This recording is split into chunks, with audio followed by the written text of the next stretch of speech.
Hello, greetings.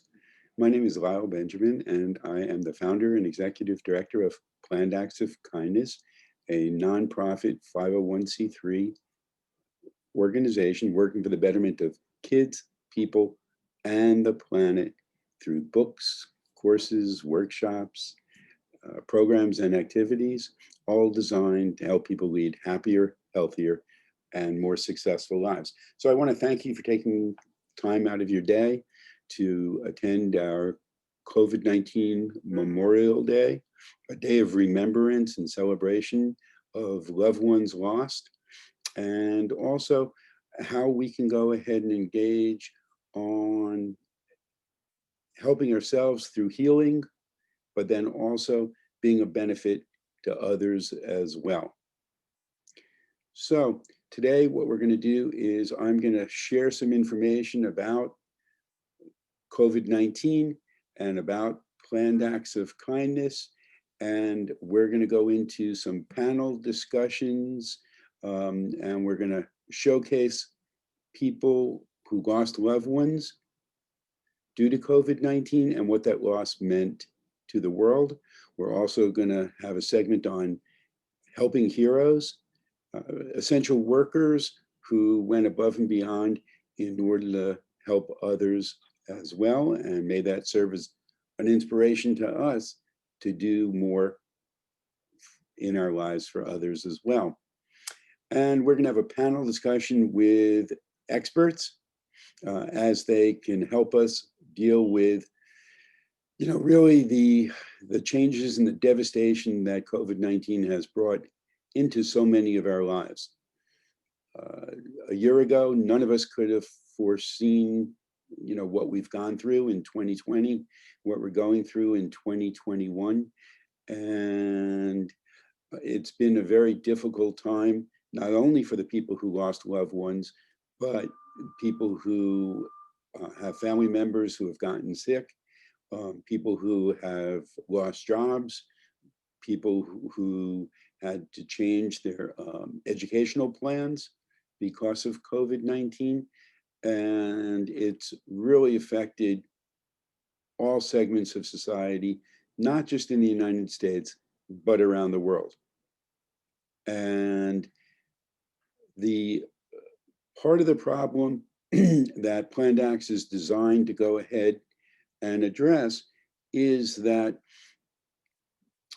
we are using a fractional approach to solving global social issues, and it simply doesn't work. And we're seeing that in our responses to the pandemic.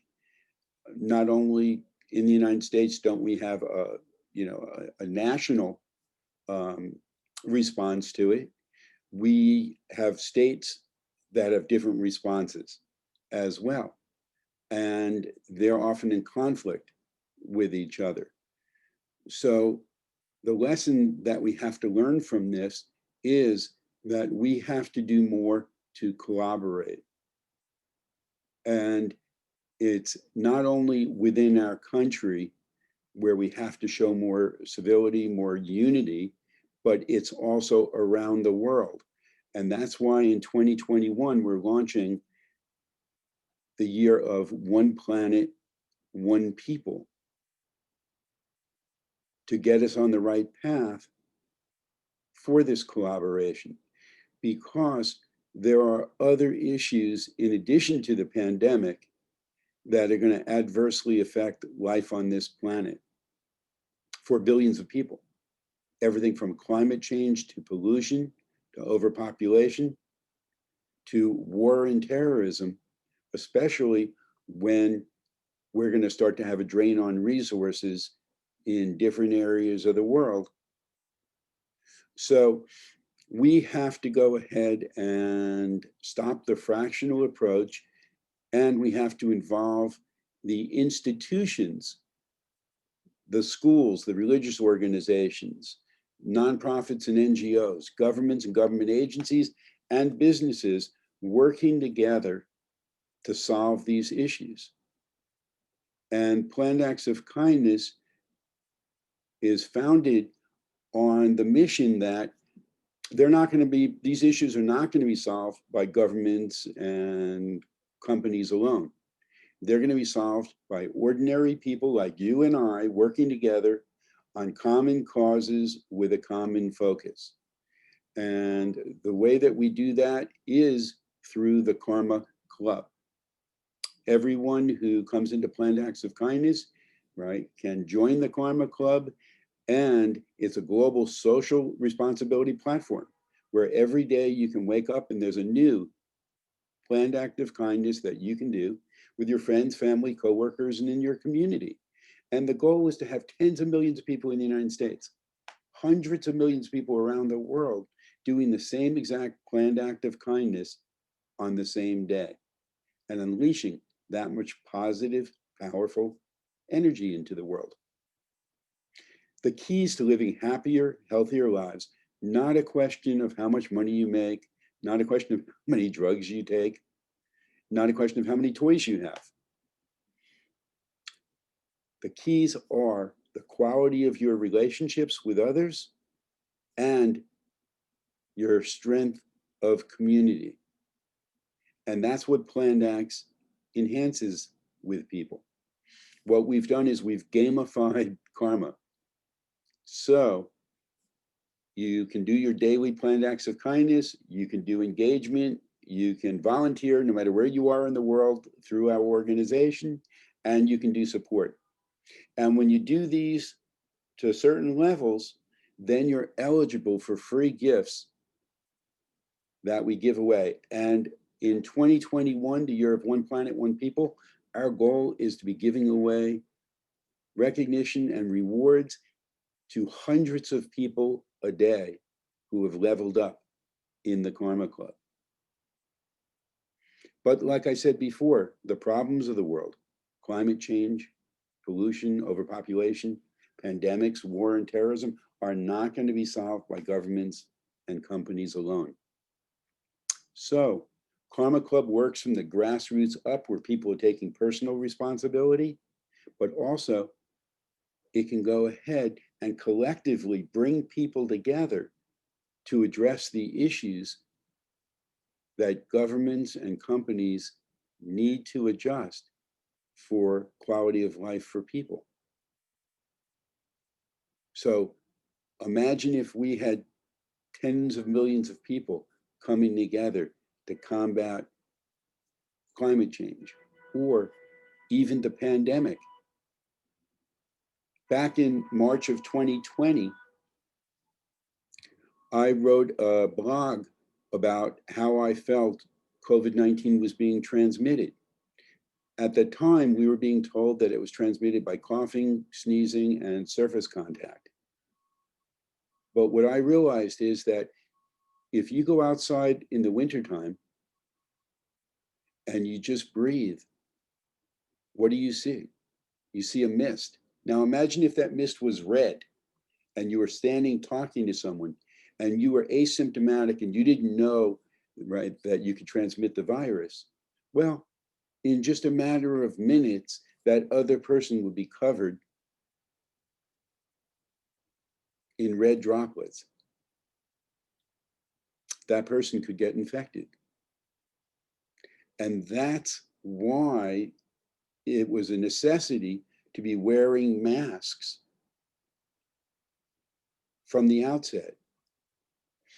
It's not only to prevent you from getting something, it's to prevent other people from getting things when you were a carrier and didn't realize it. So we were set to launch Planned Acts of Kindness after 3 years plus in development this past summer and in the fall. And COVID-19 changed that. But if we would have had it in place at the time, we literally could have saved hundreds of thousands of lives through the Karma Club. And that's what we need to be doing in the future, is collectively bringing people together where they could make a change for good in the world. So I invite you to, you'll have an opportunity to learn more about our organization and what we do, and for you to pass it on, play it forward. There's nothing to pay. You just have to have a desire to be of service. And we have the systems to make things happen. So you will learn about that, but we're going to talk more about COVID-19. So let's get started. COVID-19 is a crisis that is devastating families through the triple threat of illness, financial hardship, and death. Over 400,000 people in the United States has lost their lives, and 2 million people worldwide have died as of January 2021. These are not just statistics. They are real people that died too young, regardless of their age. Now, here are the real problems. One, it's not just your life that's at risk when you get infected. You run the risk of inadvertently infecting others that might die. So even if you're not in a high-risk group for dying, you're playing Russian roulette with the life of someone else that you infect.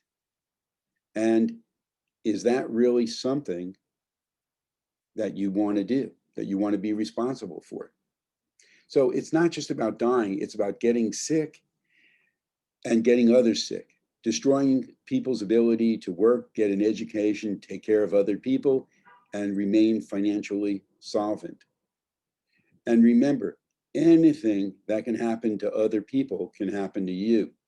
You can die, you can get sick and recover fully. You can get sick and have it affect your heart, your lungs, your nervous system, and brain for months thereafter. And you can get sick and rack up tens of thousands of dollars in medical bills. So the best solution to stay safe is by following the health and safety guidelines established by scientists and medical experts. Following these safety steps is not a 100% guarantee that you won't get the virus or infect others, but it will go a long way to minimizing your risk to yourself and others in your sphere. And that's a lot better than playing Russian roulette every time you go outside. So be sure to get the vaccine when it's available. And that will go ahead and minimize your risk. You'll still need to go ahead and wear a mask. But the thing is, hopefully, in the next 6 months or so, we're in January now, we'll return to some degree of normalcy about this. But in the meantime, we each have to take personal responsibility on a public health basis in order to protect not only yourselves, but others as well.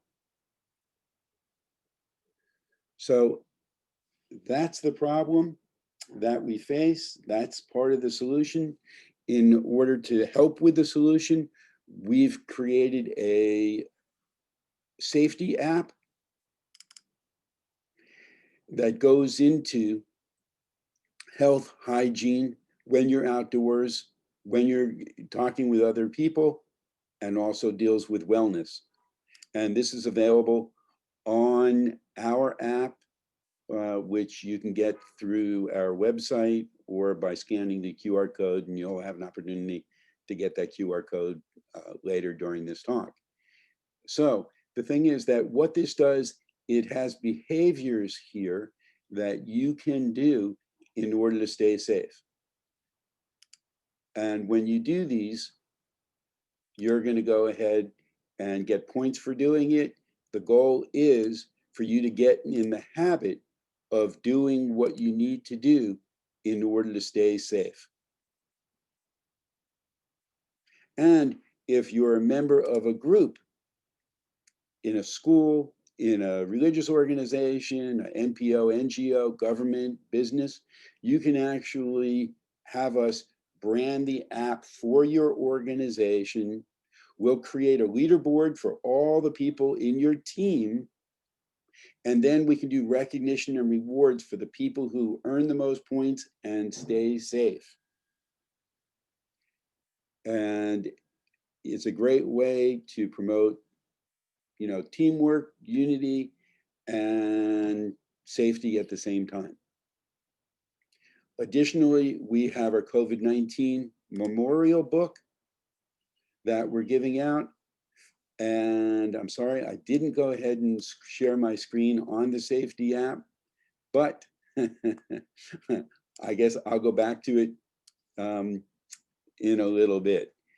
So with the book, that's an opportunity for, if you have lost a loved one, you'll be able to go ahead and give them a free Legacy Lifelines memorial book that will help keep the memories alive for generations to come. And I'm going to do a quick screen share.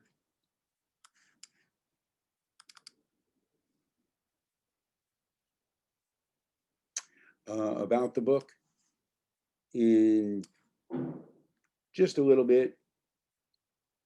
But first, what we're going to do is we are going to start a panel discussion with some of the youth that are participating in Planned Acts of Kindness's internship and mentorship program. So I want to welcome you all for joining us today on our first COVID-19 Memorial Day.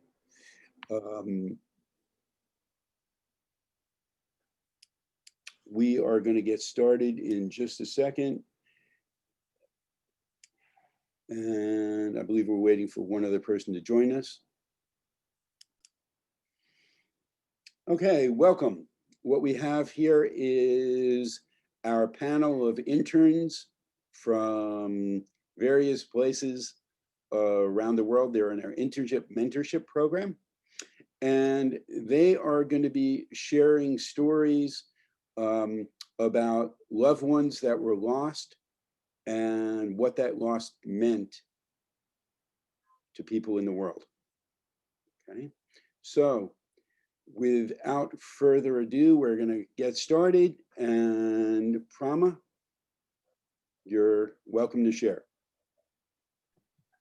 Hello everyone, my name is Prama and I'm from India. I'll be sharing about the life of Professor Charles Shiro from Harrisburg University. So, as you may know, Charles jumped into action early on in the pandemic, leaving the private industry to go back into teaching at advanced manufacturing at Harrisburg University because he loved educating others and working with college people like me. He strived and wanted to do all he could to help frontline workers in long-term care be safe from the recent pandemic. Using a recent printing technology at Harrisburg, Charles helped produce nearly 2,400 face shields, free of charge for frontline workers. Though he was helped in the lab by his wife and his son, printing, cutting, and hole punching. They could produce about 12 medical grade face shields per day. But truly, Charles was a hero, as in his own words. He was just trying to take care of everybody. And as we know from watching the news every day, his words echo that we are one people and we have one planet, one people on this planet. And his actions showcase how he was a hero and an inspiration for all of us about how we can behave and how we can help each other as we are all human. Charles is leaving behind his wife and his son, and has left a lasting inspiration not only for everyone here, but on the healthcare for a field that I would like to go into. Our thoughts and prayers go to his family. Thank you for your time. Okay, thank you, Brahma. Thank you for sharing. So yeah, that was someone who unfortunately, lost their life in service to others, as many people around the country and the world have done, but got his whole family involved in the cause, just doing what they could. They saw a need and they stepped in. Okay, and it's something that helps save other people as well. So, Damon, would you like to share? Yes, Lyle. And the person I'll be sharing today is his name is Kias Kelly, but first I'm going to introduce myself. Hi everyone, my name is Damon Zin. I'm from China, and many of you probably have heard about Kias Kelly before. He was actually the first health worker to have died because of the COVID-19 pandemic. But that's not how I want everyone to remember him, just as another statistic. He was a real living human being. Kias graduated from Barton University with a diploma in theater, and that's what he was pursuing when he first came to New York. When he was rejected, he became a nurse assistant manager at Mount Sinai Hospital West. And turns out he actually probably helped more people in that post than he ever would on stage. His former patients recall that Kias Kelly often went above and beyond in his post, and his former co-workers describe him as always being passionate and honest. Every time he went down from office to the medical hall, he was always saying, he was always cheering people up, and he always has candies for patients, nurse, and sometimes even doctors. And he inspired everyone around him to be as passionate as him. And his death was a tremendous loss for Mount Sinai Hospital and for all of us. But as his sister Maya said in the interview, that she does not want the rest of the world to remember Kias as just a victim of the pandemic, but that he was a hero serving with love for humanity. And that was Kias Kelly. Thank you. Okay, thank you. So the thing is that, uh, what he did was he showed through very small acts as well as big ones, acts of kindness, that you can really bring something special to other people's lives, even under very, very difficult times. Now, we're sharing people who have lost their lives due to the pandemic. And, you guys have showcased, two people in the medical profession. Okay. But it's not only people in the medical profession who lost their lives.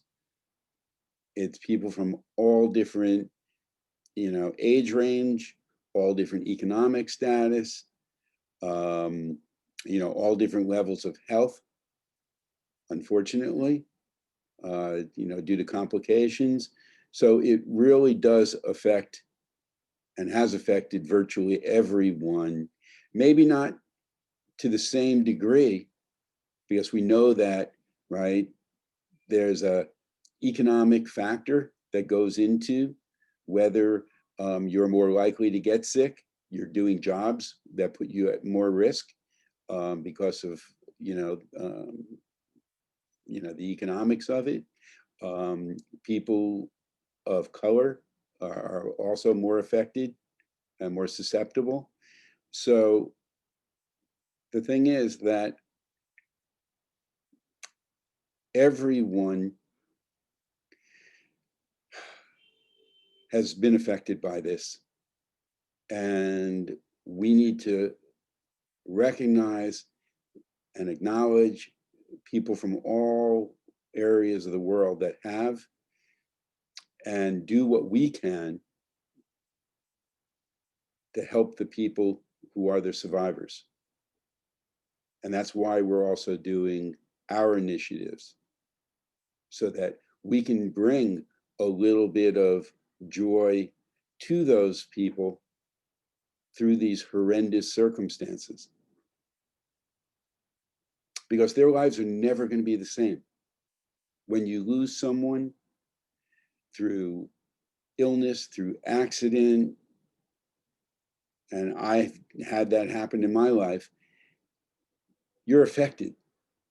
It doesn't matter whether it was this year or 10 years ago or much longer. You can carry that with you for the rest of your life. But also, you need to carry the positive things from those people as well, because that's what helps you heal. Doesn't mean that you forget, doesn't mean that you put the memories away, right? But the thing is, you need to go ahead and have something that you can keep close to your heart. And it's much better to keep the stories about how they lived rather than how they passed. And that's what the Legacy Lifelines Memorial book is about. That's, what our programs here are about as well. Okay, so, Richard?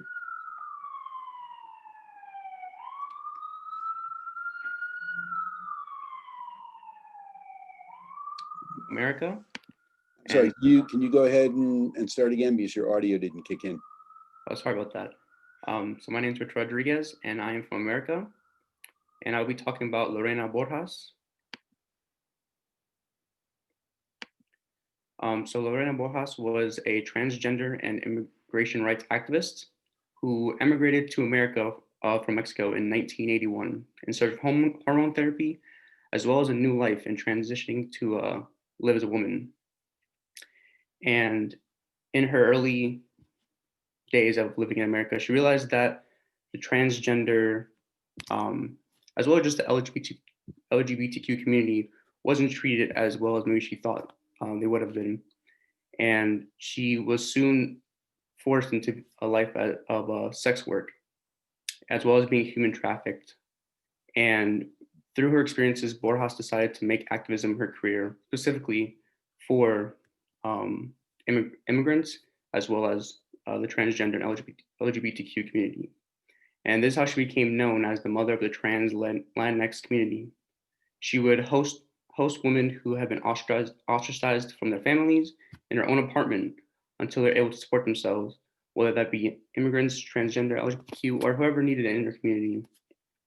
She worked without pay to facilitate access to HIV testing, as well as hormone therapy for transgender sex workers, including setting up weekly HIV testing sites in her own home. And with the help of with other people in her community, she was able to found the Lorena Borjas Community Fund, which provided bail assistance to LGBTQ defendants. And as well, with the help of her community, during the coronavirus pandemic, Borjas was able to create and promote a mutual aid fund via GoFundMe to help transgender people and immigrants who were impacted by the economic crisis. She died on March 30th, 2020. However, even with her death, her legacy lived on, and she helped provide attention to transgender and immigrant communities, as well as help anyone who asked of her. And through her action, she fostered a community of positivity and acceptance that would carry on for years to come. And as well brought supportive legal immigration and housing services to vulnerable LGBTQ people who needed it at the time, and helped future generations feel that society can be a place that they could feel accepted and have a place in the world, and empowered dozens of people in the process. Dozens and hundreds of people in the process. So, even thousands, I'm sure. So that's tremendous, and unfortunately, she wasn't able to continue because of contracting the illness. So definitely, not just that community mourns, her loss, but everyone who she touched, as well. So thank you for sharing that. Okay. And Shreyas? Uh, Hello, my name is Shreyas Komatam, and I'm a student at Brandeis University, and I'm studying economics, and I am from Pune, India. So today I'll be talking to you guys about Dr. K.M. Ismail Hussain. I'll pull up his photo right now. Uh, can you guys see my screen? Yes, we can. Oh, sorry. Okay. Yeah. I apologize for the small photo. This is the only photo I can find. So, Dr. K.M. Ismail Hussain is a medical doctor from Kurnool, India, and a faculty member of the Kurnool Medical College. And he unfortunately passed away due to COVID-19 on the 14th of April, 2020. And he has a legacy where, for about 5 decades, he treated thousands of poor patients free of charge. And he earned himself the title as the 2 rupee doctor in the Indian state of Andhra Pradesh. And a large section of the poverty-stricken people in the Kurnool area depended on him for decades and decades. And like many other health workers, he has been very active in the fight against COVID-19. And he has been involved in saving hundreds of patients' lives. And unfortunately, Dr. Hussain helped save many lives throughout his career. And unfortunately, due to the COVID-19 pandemic, he passed away. He will surely be missed by the thousands of patients he helped save. Okay, and thank you for sharing a little bit about him. You know, sometimes it would be good also if you all included, you know, whether the person has any family as well that survived them, okay, because we want to acknowledge them as well, okay, and unfortunately, you know, the pain that they had to go through and that they're having to go through because of their loss. So this is not just about the person who died, it's about the people who survived and how we can help them heal by paying tribute, right, to people. And it's not, even though there's been an emphasis on the medical field here, that's not what this is about.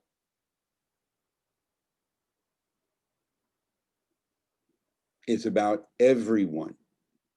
And it doesn't matter whether the person was unemployed and lost their life. It doesn't matter whether they were in a nursing home and lost their life.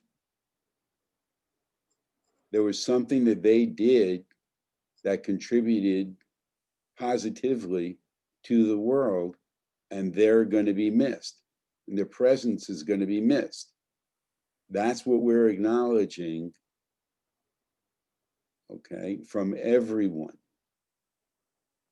There's no more value per se in one life over another to a certain extent, okay? So if you have people that you would like to recognize in the future, COVID-19 Memorial Day is something that we are going to be doing on the 19th of every month from here on out until there's no longer a need to do it. And unfortunately, even if the pandemic is still is under control, whether it's 6 months from now or a year from now, there will still be a need to go ahead and have a Memorial Day where we celebrate and recognize the lives of loved ones who have passed. So if you know someone who has passed, then contact us through the app, and you're welcome to come on and share information about that person as well. Okay, so, okay, now who else would like to go? If you have someone else that you want to talk about, raise your hand. Okay, I don't know if Sam can go ahead and join us, right? He needs to have a way to go ahead and do not only audio, but hopefully video as well. So I don't think that he's able to share. All right, so who else would like to go ahead and share another story? Damon? Yes, thanks, Lyle. And right now I'll be sharing the story of Police Officer Zheng Yong. He was born in Shangyang, Hubei, where the pandemic first broke out. He joined the police force at the age of 16, and for the next 25 years of his life, he remained on the force and he served restlessly. He was decorated 3 times by the party and countless more by the Shangyang Police Department. When the pandemic first broke out, he reported for duty at the heart of a pandemic, Wuhan, and even though he felt discomfort at the very start, he opted to stay in his post because of the need of the people. On January the 25th, he felt real discomfort and was admitted into hospital. Later, he was diagnosed with COVID and kidney failure. And even though he was about to lose conscious, and perhaps he was even aware of his future, he asked his wife before he passed out that to donate his next month's salary in full to the party to help people. And 7 days later, Zheng Yong passed away, leaving his wife, his parents behind. In an interview, his wife said that even after 20 years of serving as a police, he was still not done of being a police at serving people. And that's Zheng Yong. Okay, thank you for sharing about that. Yes, there have been a lot of people who unfortunately passed that were tangential, to the medical community, to the front line, right? And they're doing what they can to go ahead and help others regardless of what their position is. So he will be missed. Thank you. Okay, Richard? Yes, so the next person that I will be talking about is James T. Goodrich. And he was director of the Division of Pediatric Neurosurgery at Montefiore Health System. And he was a well-known neurosurgeon who was a pioneer in separating conjoined twins. So Goodrich's first such operation was in 2004 on Carl and Clarence Aguirre. And after months of planning, Goodrich led a team of 16 doctors during a 17-hour surgery to separate the twins in 2004. And from this successful surgery, Goodrich was able to develop a multi-stage approach to separate such twins, of which he did 7 times during his tenure alone. And with this method, he was able to express it in a way that other doctors could as well do it on their own, rather than have it to be under his supervision. Right. And Goodrich died in New York on March 30th, 2020, due to complications from COVID-19 in the presence of his wife, as well as his 3 sisters. And while he may have died that day, he did leave his legacy behind through his work separating conjoined twins, and he gave many people the chance to live a life that they may have not had without the surgery. And since, or as of March 20, 59 total surgeries using Goodwill's procedure have been successfully performed in the world. Wow. And that number will only improve over time and will have the potential to save thousands of lives in the future. Okay, thank you for sharing. Okay, so, again, if you know of someone who lost a loved one due to COVID-19, or if you have lost a loved one due to COVID-19, contact us, share your story, and we'll be more than happy to go ahead and then get that out and share that to others, with others, okay? Because every life is important, and everyone deserves to be recognized and acknowledged, okay? And if it weren't for this, pandemic and for this, virus, people would have had a lot more time on this planet to do a lot more good things. So we have to always keep that in mind. Well, with that said, there are people who are out there that are helping other people, and we call them helping heroes. So what I'd like you to do is share some stories, and we're going to speed it up a little bit, okay? Because we got a lot of content to get through, but who'd like to go ahead and go first and share a story about a helping hero? Go ahead, raise your hand. Prama? Okay, go for it.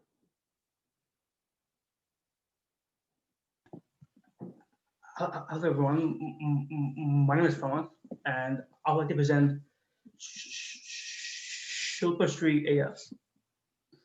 So as you may know, given an intense work environment and very important job during this pandemic, Shilpa Sri still goes to work every day wearing PPE and a mask as he steps out inside a booth to basically give her entire town tests on long lines of patients. We constantly reminded that on this planet, though we may not see people flying in capes and bright colors, frontline workers such as Shilpa Sri, though ordinary, is able to do extraordinary things. Jumping into action early on in the pandemic and facing a hot and uncomfortable environment, Shilpa Sri spends hours dressed in layers of PPE to make sure her town is safe. But most importantly, Shilpa Sri has not been able to see her own family, as she's not allowed to have any contact with them for the last several months. Not even being able to hug her children. However, Shilpa Sri, as you can see in the picture, always is happy, always is kind, and she wants to do everything she could to make our world safer for everyone. And as she does this, she's done 50 and 60 swab samples each day over several long work days in an airtight cubicle, often for 8 hours a day. Then she's helped by other frontline workers, testing, educating, and monitoring her progress of the town. Shilpa Sri, in her own words, has said that I know we can easily contract the virus, but it's my duty to keep people safe. But although it is risky, it is the best way to ensure that the positive cases get isolated and the immediate contacts get quarantined. As you may know, seeing the news every single day, we live in very adverse circumstances and times, such as the start of last week. But however, we constantly faced with people like Shilpa Sri, who's a hero at heart, as she's kind-hearted and always is willing to go the extra mile, despite the increase in cases rising and the queue getting longer. Shilpa Sri is truly an icon and an inspiration for all of us. Okay, thank you. Thank you for sharing that. Absolutely, absolutely. Okay, who'd like to go next? Go ahead, Damon. Hi everyone, today I'll be sharing with the story of Dr. Zidan Chen. He's the man on the left, who also happens to be my brother-in-law. So this is very personal to me. And the story goes back to January of 2020, 1 week before the pandemic broke out. And that was a really unfortunate time because my sister and my brother-in-law just lost their unborn child, whom we named Buttercup. And the pandemic gave them no time to mourn, to grieve, because they were both doctors. My brother-in-law was quickly dispatched to the hospital, and my sister shortly follows after she recovered. And for the next year or so, they had to work at hospital day and night. I don't even know if they had time to mourn the past. And up until recently, which is the 1 year anniversary of the would-be born child, and my brother-in-law was dispatched on an expedition force to help um, other regions with a second wave of pandemic, thousands of miles away from my sister. And I know in my heart that there is not a day that he would want to just be with my sister during these difficult times. But I also know that he knows this is not just about him. This is about a greater purpose, about people, the country, the communities in need. And truly, I think he's a hero because he and he just is an ordinary man doing extraordinary things in this uh, extraordinary time, and I think he deserves recognition. And that's Dr. Chen. Absolutely. Absolutely. So yes, by all means, reach out and give him our thanks, and our regards, and as well as, our condolences for his loss. I mean, that's horrendous, to be able to go through. And it just so happens that today, which is January 19th, is the 1 year to the day anniversary of the first case in the US that was diagnosed. A person checked into the hospital in Seattle, and the next day it was determined that they were the first patient with COVID-19 in the US. So, and essentially this is also the same day where hopefully we're going to be on a new track here in the United States in order to help people with getting vaccinated, with healing, and being on the road to recovery. So, but with that, we're going to do it with people like your brother-in-law. So thank you. Thank you. Okay. Who'd like to go next? Shreyas? Now, hello. Today I'll be talking about a man named Deep Chand from Delhi, India. I'll pull up his picture very quickly.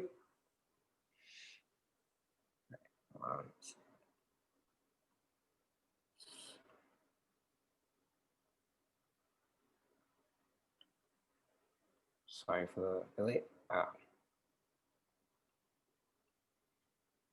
right, I have his picture right here. Okay.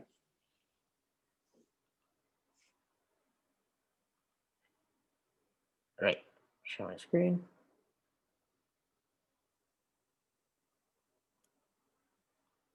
Right, so this is Deep Chand, and he is a ward boy in a hospital in Delhi.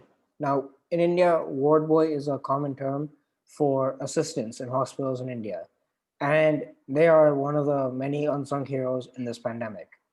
They assist doctors, nurses, and patients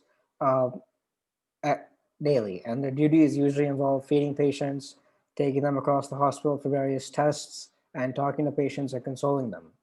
But another major role they have played during this pandemic is helping the families of patients.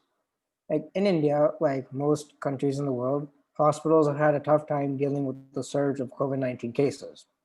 And as a result, it's been difficult for doctors to regularly update patients' families on how the patients are doing. So as a result, this task has fallen to the ward boys in India who take it upon themselves to regularly update patients' families on how the patients are doing.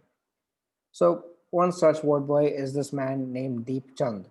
So in a BBC article by Vikas Pandey, Pandey tells us of how he was helped by Deep Chand and how he was helped by Deep Chand when his brother-in-law was sick with COVID-19. And Pandey mentions that due to the large number of cases at the hospital, he regularly relied on Deep and his fellow ward boys to get updates on how his brother was doing. And this greatly helped Pandey and Pandey's family deal with the stress and tension they were feeling during the time. Ward boys have also they've been acting as a source of support for many families and many patients during this trying time.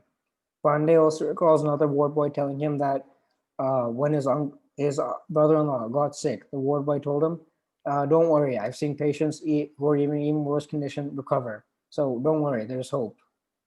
So ward boys have been risking their lives alongside many other health workers during the pandemic, and their pay isn't great. Many have fallen sick, and some have also died. But the work ward boys like Deep Chand have done in providing a support system to patients and their families has gone a long way towards helping people. Thank you. Oh, and thank you for sharing that, because yeah, that's something that a lot of us didn't know, and it's important to know. So we're going to make sure that this story gets back to them so they can be recognized for what they do. And I think we have time for one more before we go on to the next section. Richard? Yes, so I'll be presenting about Colby Hanley. And so Colby was an engineering graduate and CEO of Ultraview Archery. So after a shortage of respirators and respirator masks, Hanley decided that he wanted to take a step back from his innovative business that was used to make different archery parts, grips, and such, and instead focus on helping others during the pandemic. So 22-year-old engineering graduate decided to use his archery business to help develop a one-size-fits-all respirator mask that can be made from any 3D printer in the world. So he decided to make a code, try it out, test it out, and once he finalized the code, he decided to share it to other people and try to help lessen, I guess, rather than have it be one area that he's in right now. He decided to try to spread the code around to get other people involved as well. But he didn't decide to only share the code. He also decided to be a direct contributor to the mask making process, putting his whole warehouse of 3D printers to use on the project. And so he saw how the hospital industry was struggling to provide necessary equipment to those who needed it and stepped in to help. And his contribution could have been the difference from life and death for someone with COVID. And we'll never know how many lives he had the potential to save, or he saved, but we are all thankful for his contributions throughout this pandemic. Oh, absolutely. Absolutely. And that's, what's sometimes needed, people doing innovative things and extraordinary things, at difficult times and stepping up. So thank you for sharing that. And what we're going to do now is take just a 1-minute break. Okay, what we're going to do now is we're going to have a youth panel discussion, because a lot of the issues that people face in the world are impacting youth disproportionately. They might not be the ones who are getting sick and dying, but their lives have been disrupted like nothing else that we've seen. Many of you are on course to be at universities while you're attending school and going through that experience and preparing for your careers, and it's been completely disrupted. And it's affected you adversely, even though you're doing a pretty decent job in coping. So what we want to do is we're going to share some things. I'm going to ask you some questions, and we're just going to get right into it. As part of your internship and mentorship program with Planned Acts of Kindness, you had to research people who lost their lives due to COVID-19 and what that person's loss meant to the world. People have lost loved ones from all ages, all backgrounds, all genders, all educational levels, and all levels of success. But when you look at these people, the one thing they all have in common is that they still contributed something to the world, and they will be missed. Has looking at these people's lives and their different ages and backgrounds made an impact on you in terms of what you think being more kind, caring, and empathetic, towards others, what that means? Okay, so have you seen what these people went through and what they've done? Has that made a difference in you? If you'd like to go, you got to raise your hand and then we'll go. Okay, promise, right? Gonna go first? Or let's have Damon go first this time. We'll mix it up a little bit. Thank you, Lara. So yes, definitely seeing what these people have done has changed my view on the world. And for one, that I learned that heroes doesn't really have a specific profession or age, and that they just ordinary people doing extraordinary things under extraordinary circumstances, and that when in need of help, when everyone is in need of help, they step up, and that's what makes them heroes. And hopefully, right, that's what you're gonna do one day. Okay, very good. Okay, next. I'd like to add on to what Damon was saying. Basically, so since I've been going to Brandeis now for 5 semesters. And the thing is, whenever I was in high school or even freshman year of my college, I used to always think that people who have power, people who have like titles and like doctors, like all these like big shot people, only those people can actually inspire change because they have the money and resources able to make that kind of change. However, just looking at at what people are doing around the world and just sort of simple people, not not doctors, not like engineers, just people like us, just like ordinary people. Just as Damon was saying, ordinary people were doing extraordinary things, and that's what the important thing is. It's not about how much money how many funds you have that can help you. And I'm sure while financial aid might be helpful, thing is what people really need is a desire and a will to actually make that kind of change. Yes. As I've learned myself, is if you really want to make change, you got to really think about like, what you can do, and really have kind of inspire change from yourself. And yeah, I feel like change is not only it's not only for rich people to to do. It's basically for all of us to have each other back and basically make the change ourselves. And I feel that's the most important thing. The expression is, right, be the change you want to see in the world. Exactly. Okay, so that's what Planned Acts of Kindness is all about. Okay, giving people the systems where they can have the mechanism to change the world, and it's really based on the power of one. So everyone has that power within them. They just need to channel it in a positive way in order to achieve results. And that's what our programs are all about, giving people the opportunity to be that one who's going to influence the many, create that ripple into a wave, and combine those waves around the world into a tsunami for change in order to improve quality of life for millions of people. And that's why, right, we're teaching you and mentoring you in our programs so that you can be the people who are going to go out in the world, see things differently, and inspire others to get involved and to be the change themselves. So thank you. Okay, very good. Next, Andrea, would you like to go? Alexandra? Hi, yes. I would like to add on to what they're saying. And I currently work in a hospital setting right now. So I see everyone from doctors to nurses to environmental service people, what they're going through. Everyone is really tired at this point. You can see it on their face, like they have to wear N95s all the time. We're all just very tired, but it doesn't just end there. It goes to people, bus drivers, it goes to people that are in schools, teachers, everyone.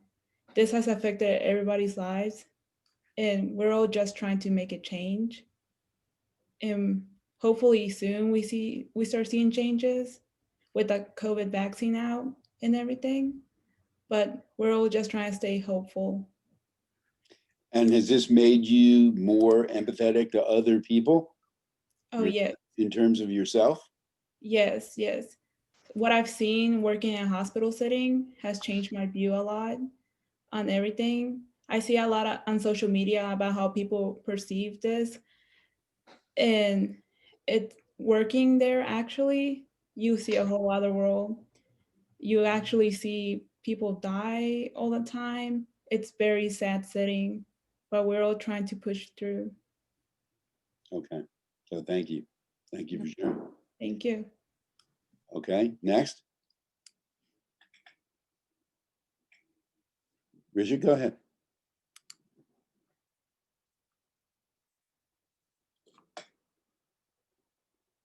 We can't hear you, Richard. We couldn't hear you. Oh, sorry. Okay. Yeah, so especially after the researching of our helping heroes and lost heroes of COVID, I feel like one thing that really resonated with me was that, they're all from different parts of the world, different, just everything, like all their structures, whether it be ethnicity, a location, income, and all that was different. That really made me like feel that regardless of what background, source of income, like any positive influence or act of kindness put into the world is still a value and still has like importance. So that makes me feel that even though maybe I'm not like these people of power or some of the people we talked about, that I could still have an impact and still make a change in the world. And you do. Every time you smile at me, I know I feel better. Right? We talk about that, don't we? Yes, you do. Right? So, that's an important aspect in terms of a very simple thing that we can put out there that not only affects us, but also affects the people that we share it with. And then hopefully, right, that will serve as the inspiration for other people to play it forward themselves. Okay, so something as very simple as remembering that, hey, I can make a difference in somebody's day, and it can be as simple as a smile. So pass it on. Michael, what we're doing is we're sharing how these people that we've talked about in the previous discussions and other people around the world who lost their lives or have helped other people, how they've changed us in terms of made us more empathetic to other people and what's going on. Yes. Yes. So do you have something that you'd like to share in this? Yes, definitely. I've previously spoken with you personally about that person. It's a person who had a great influence on me personally because I'm one of the people who really value education because I know it's the only way and it's the only tool that a person could get from being underserved into being independent and could fight alone in this life. And the person that I would like to share with you about is Robbie Bowen. He's a businessman, but although he's a businessman, he's rich. He's not locked up with greed. He does not only think about money in return. What he decided to do is that he wanted to give back to the community, but he did it the best way, which is that he provided people who could not access education with high quality literacy programs. Uh, Providing people with high quality literacy programs is that it's not giving them money. He could have gave them money, but giving them money is going to help them today. But he decided not to give them a relief, but he actually gave them a cure to the issue that they are facing, to the conflict that they are facing. Okay, so maybe next time you'll have a photo of I have a photo of him ready at the moment. So can I share my screen? Yes.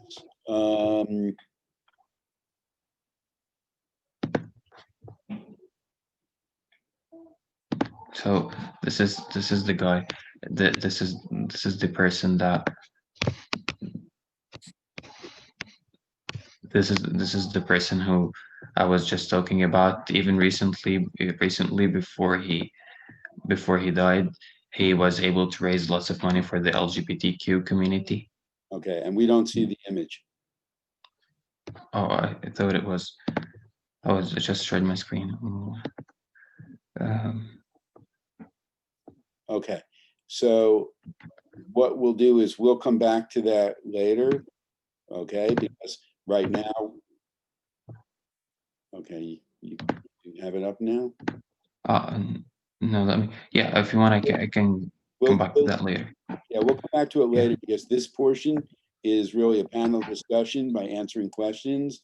And we have some time later in the program where you'll be able Yeah. to share about, people who passed and helping heroes. So, some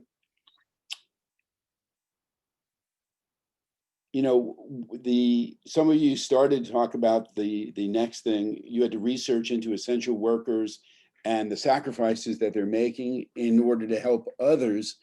And how has that experience and what you learned change your outlook on people, on life, and inspired you personally?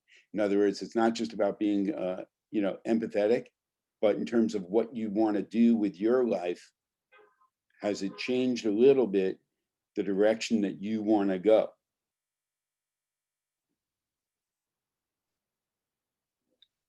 Okay, so who would like to go first with that?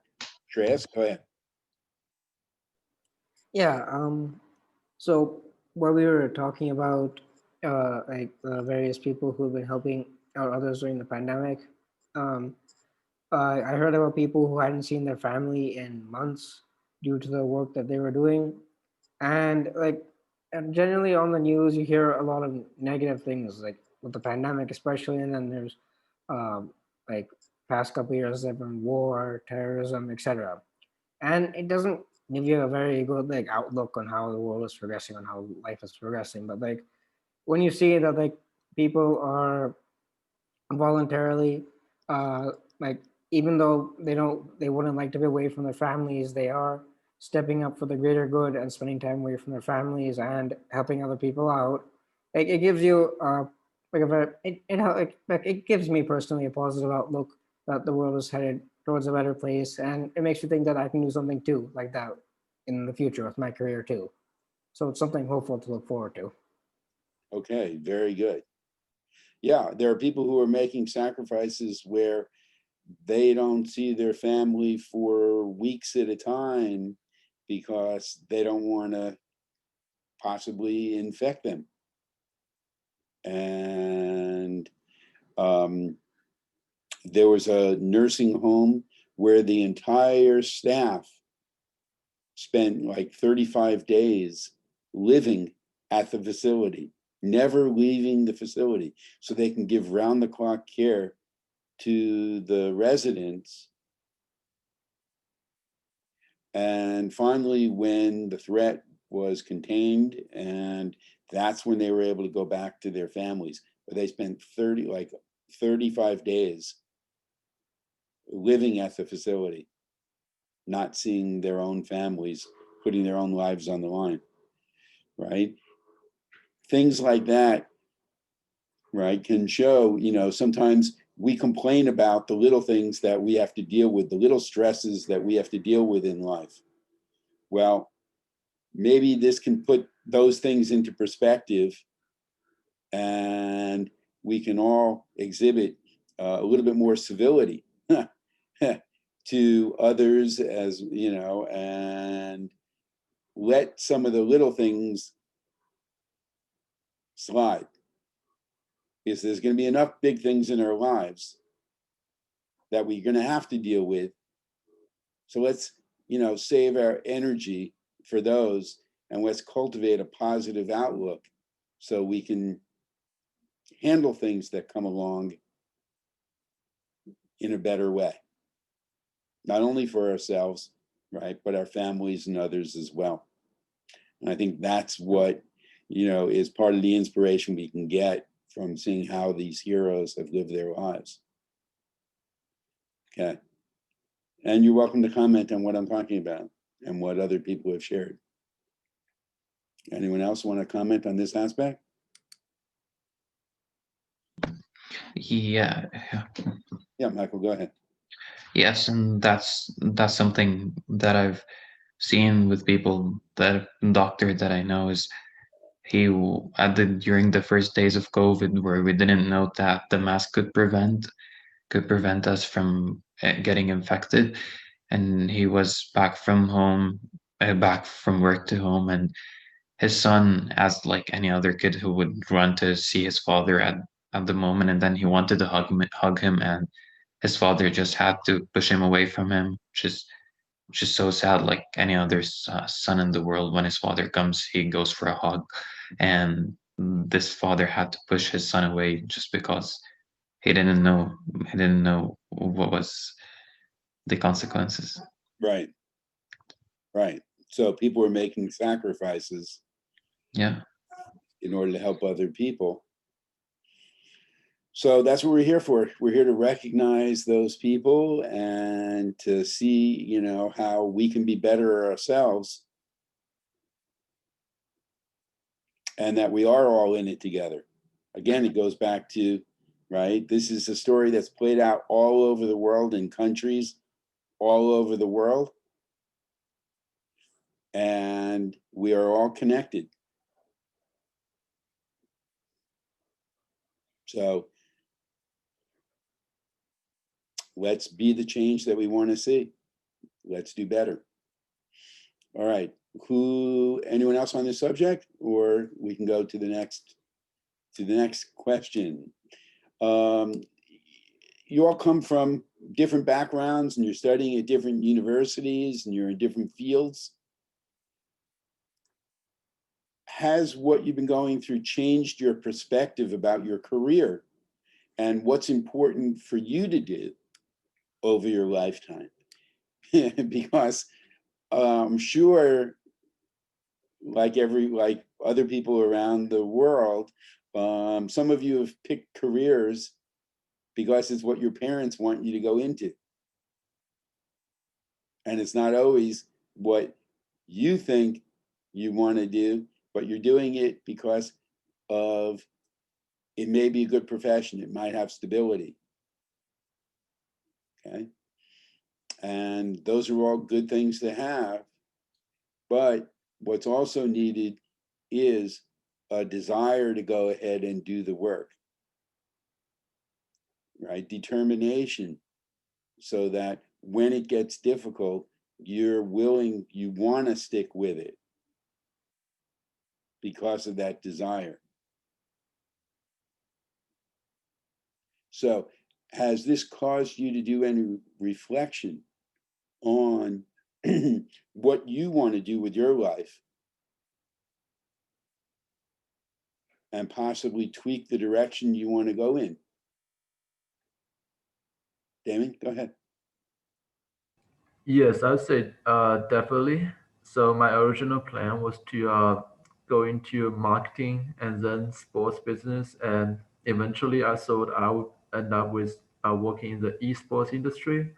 But upon taking this internship mentorship program and learning the things I have learned, I I mean I'm still quite sure that I will be going to esports, but I'm also open to possibilities of other kind of things that I didn't think that I would be doing, like uh, volunteering or social cause that that I think that I actually would enjoy be doing to help people right now.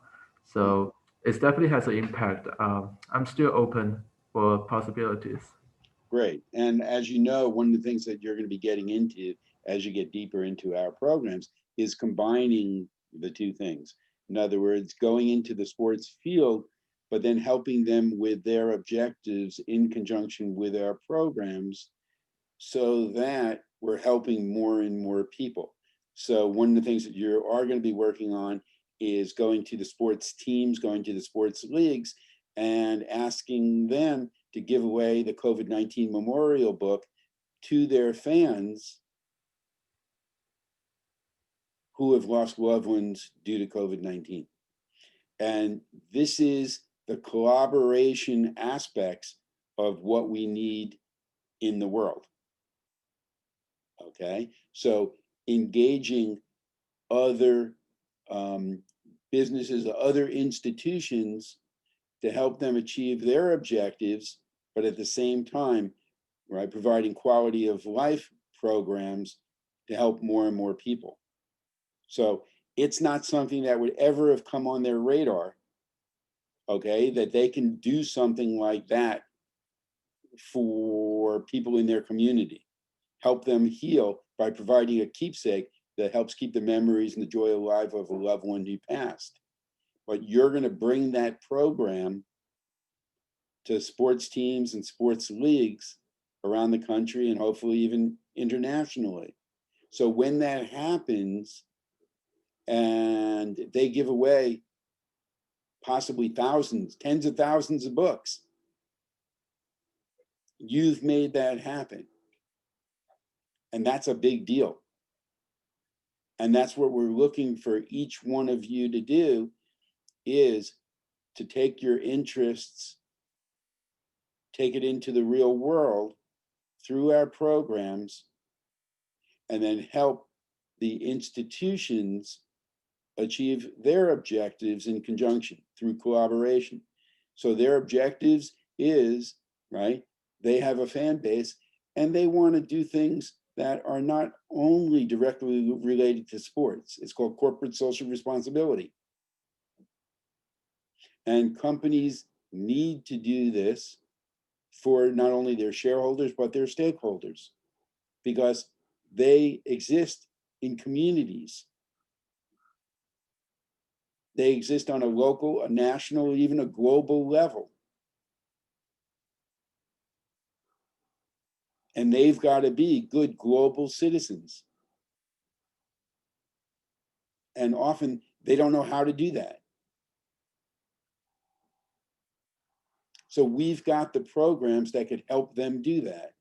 And it's not just the COVID-19 Memorial Day, it's also Serum that's coming out in April, Social and Institutional Reform and Equality Month.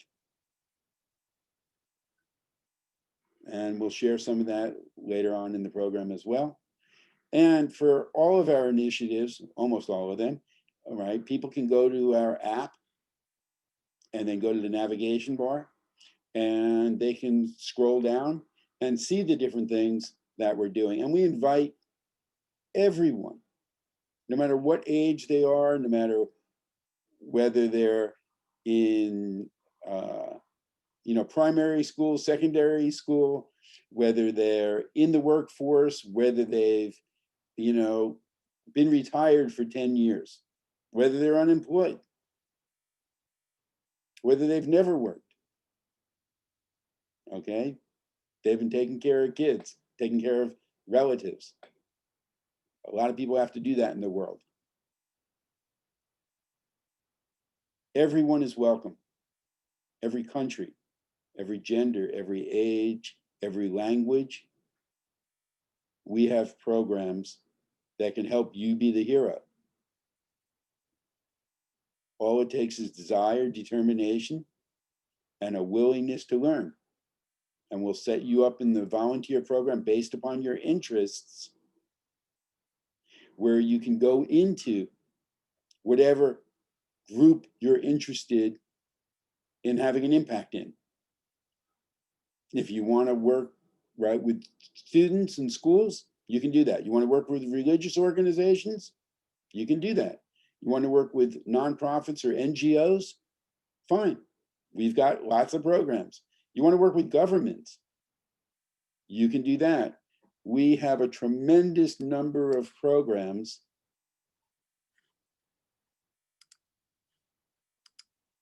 And I'll go ahead and share some of these.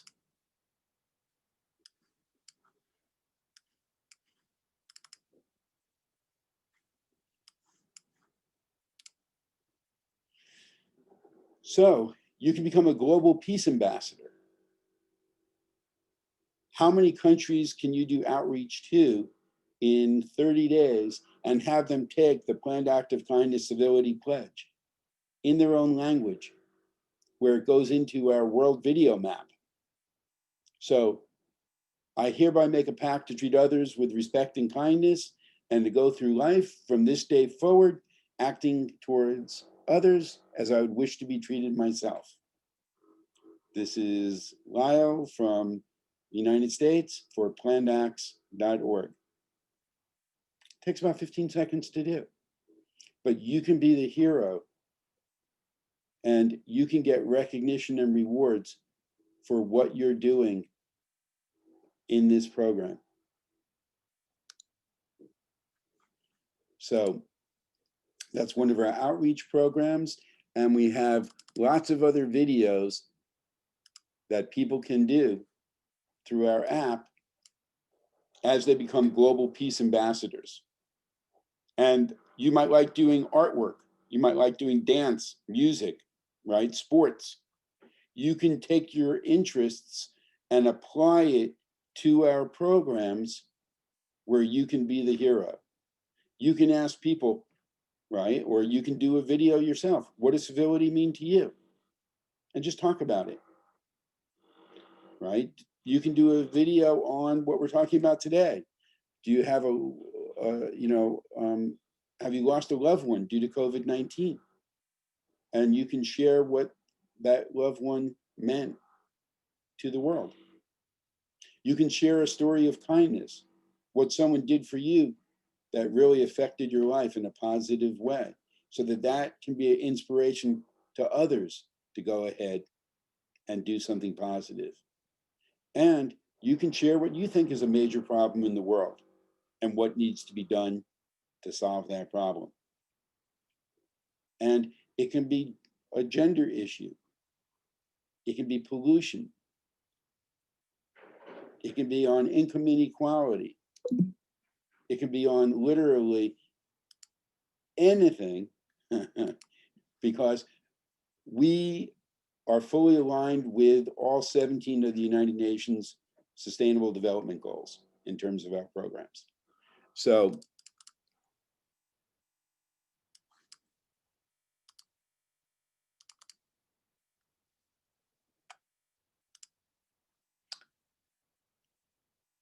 under our One Planet, One People, we have capacity building programs. And we do everything from books on different subjects, where we go ahead and present 16 problems that people face in different areas, whether it's in mental health, whether it's on climate change, whether it's dealing with disabilities. And then we have 2 experts that talk about why we need to solve this problem and what we need to do to solve the problem.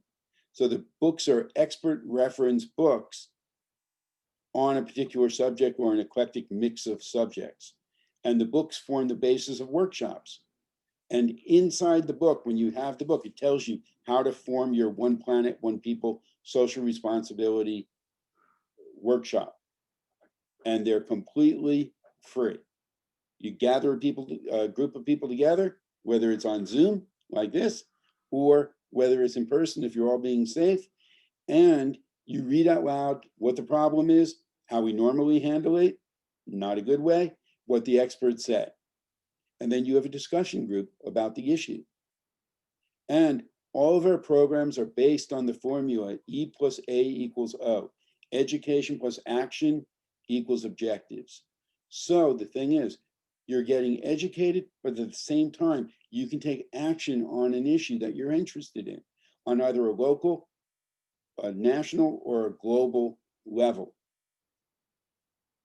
And you can be helping, right, on solutions. So what the workshops do is also they help you build closer relationships with the people in the group. And what we talked about earlier is with the Karma Club, the two additional benefits are deeper relationships with people and stronger ties to the community. Those are the keys to happier, healthier lives. And that's also what the books and the workshops provide. Okay, so that's our 16 things we all can do to brighten up Save the Planet book series. And you might belong to an organization. Well, we can go ahead and do custom books for schools, for religious organizations, for NPOs, even for governments and businesses.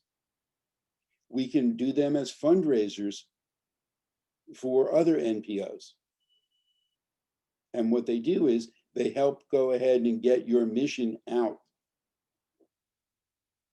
to people and help you achieve your objective. We have career track leadership development programs. That's what our youth panel is talking right now. They're involved in that through our internship and mentorship program that brings together students from not only the United States, but from actually different parts of the world, where not only do we teach we teach real world skill development in areas that they're interested in. We provide them with foundation skill training in communication, business, marketing, management, office technology, research, problem solving, and time management. Because these are the skills that they need to have collaboratively working together in order to achieve objectives in the real world. So we move away from the task-driven model into really solving objectives, understanding what they are, and then having the skills to do it.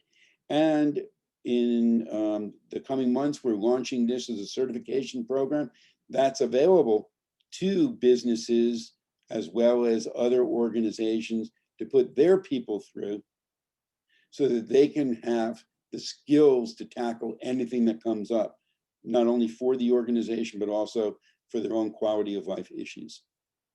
Next, our One Planet, One People Club program. This is one of the main initiatives under Planned Acts of Kindness, and that is to take our clubs and to have them in every country in the world by the end of 2021. And that's really exciting because we're already on the road to that. In Nigeria, we have a club started that's a club for the entire country, but they're also working on establishing clubs for every state, 36 states in the country of Nigeria. So if you're interested in starting a club, no matter where you are in the world, we have that available to you. And when people start a club, they invite other people from all walks of life to join.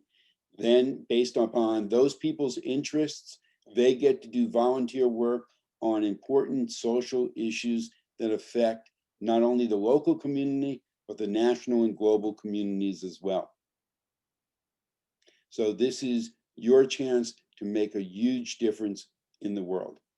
And there's a lot more exciting things related to the One Planet, One People Club program, right? But you can get our app and you can watch videos and you can learn more about it and contact us. We also have financial literacy and planning because it's not always taught properly in school. If you go through and get your undergraduate or master's in finance, economics, and business at universities, what you're learning is the Wall Street way that money works. And unfortunately, Wall Street works for Wall Street, not for 95% of the population.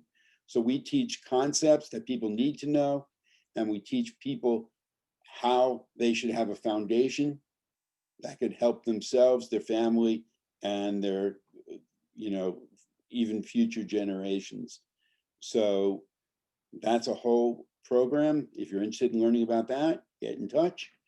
We deal in sustainability and corporate social responsibility programs for other organizations, helping them achieve their objectives in conjunction with our programs. And those are customized programs involving either books or apps, education plus action to get people doing the right thing in these areas. And our community engagement development programs provide quality of life. We go into 6 different areas in order to do this. We have our club programs, the Climate Club, 1.1 People Clubs.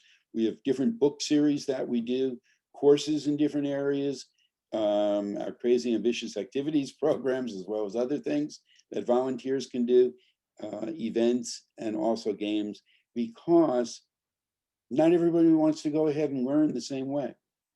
Not everybody is interested, right, in the same thing. So some people like to read, other people don't. Other people, right, want to go ahead and be part of a social network that's going to go ahead and handle, you know, issues or, you know, do engagement. So we have programs that reach out to people based upon what they're interested in. Because when you give them what they're interested in, they'll be more inclined to participate, right? And to learn what they need to learn in order to go ahead and have that behavioral shift where we can push back against the tipping points that are coming over the next, you know, few years. So this is just a summary of some of the programs that we have. And I invite you to investigate what we're doing further. Okay, so next, the book Legacy Lifelines Memorial Edition helps people create a keepsake to keep the joy and the memories of loved ones alive for individuals, families, and future generations. And my organization, Planned Acts of Kindness, has pledged to make the book available for free to any family that lost a loved one due to COVID-19 anywhere in the world. As a youth activist yourselves, what can you do to help make this happen for people? What are some of the things, the initiatives that you're going to do? We spoke with Damon earlier. Damon's going to be reaching out to sports teams and leagues in order to go ahead and get their involvement so they can share this with their fan base. That's a perfect example of what we're talking about. So what are some of the other initiatives you can do on a large scale to go ahead and get the book out? Okay, who'd like to go ahead and go next? I'm putting you all on the spot here.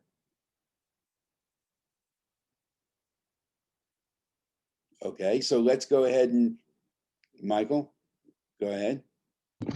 Maybe schools and universities, colleges could be a great place to spread the book. Absolutely. So what do colleges have, right, that runs throughout the university system? One of the things that they have are the Greek life, fraternity, and sorority programs. So you can contact the national directors and the community outreach directors of fraternities and sororities on a national basis and give them the opportunity to collaborate with our programs, our COVID-19, right, book giveaway program, our safety program is also applicable, right, for college students around the country, as well as our internship mentorship program. And what we do is we give them the ability to go ahead and get really favorable public relations because they're doing acts of kindness on a significant basis. And that will help them with their objectives of retention of members and recruitment of members. So that's how we go ahead and understand who we're engaged with, what are some of the objectives that they have, and those are just reality objectives that they have, but how we can help them with that by collaborating through our programs. So the university system, absolutely. Okay, next, Richard.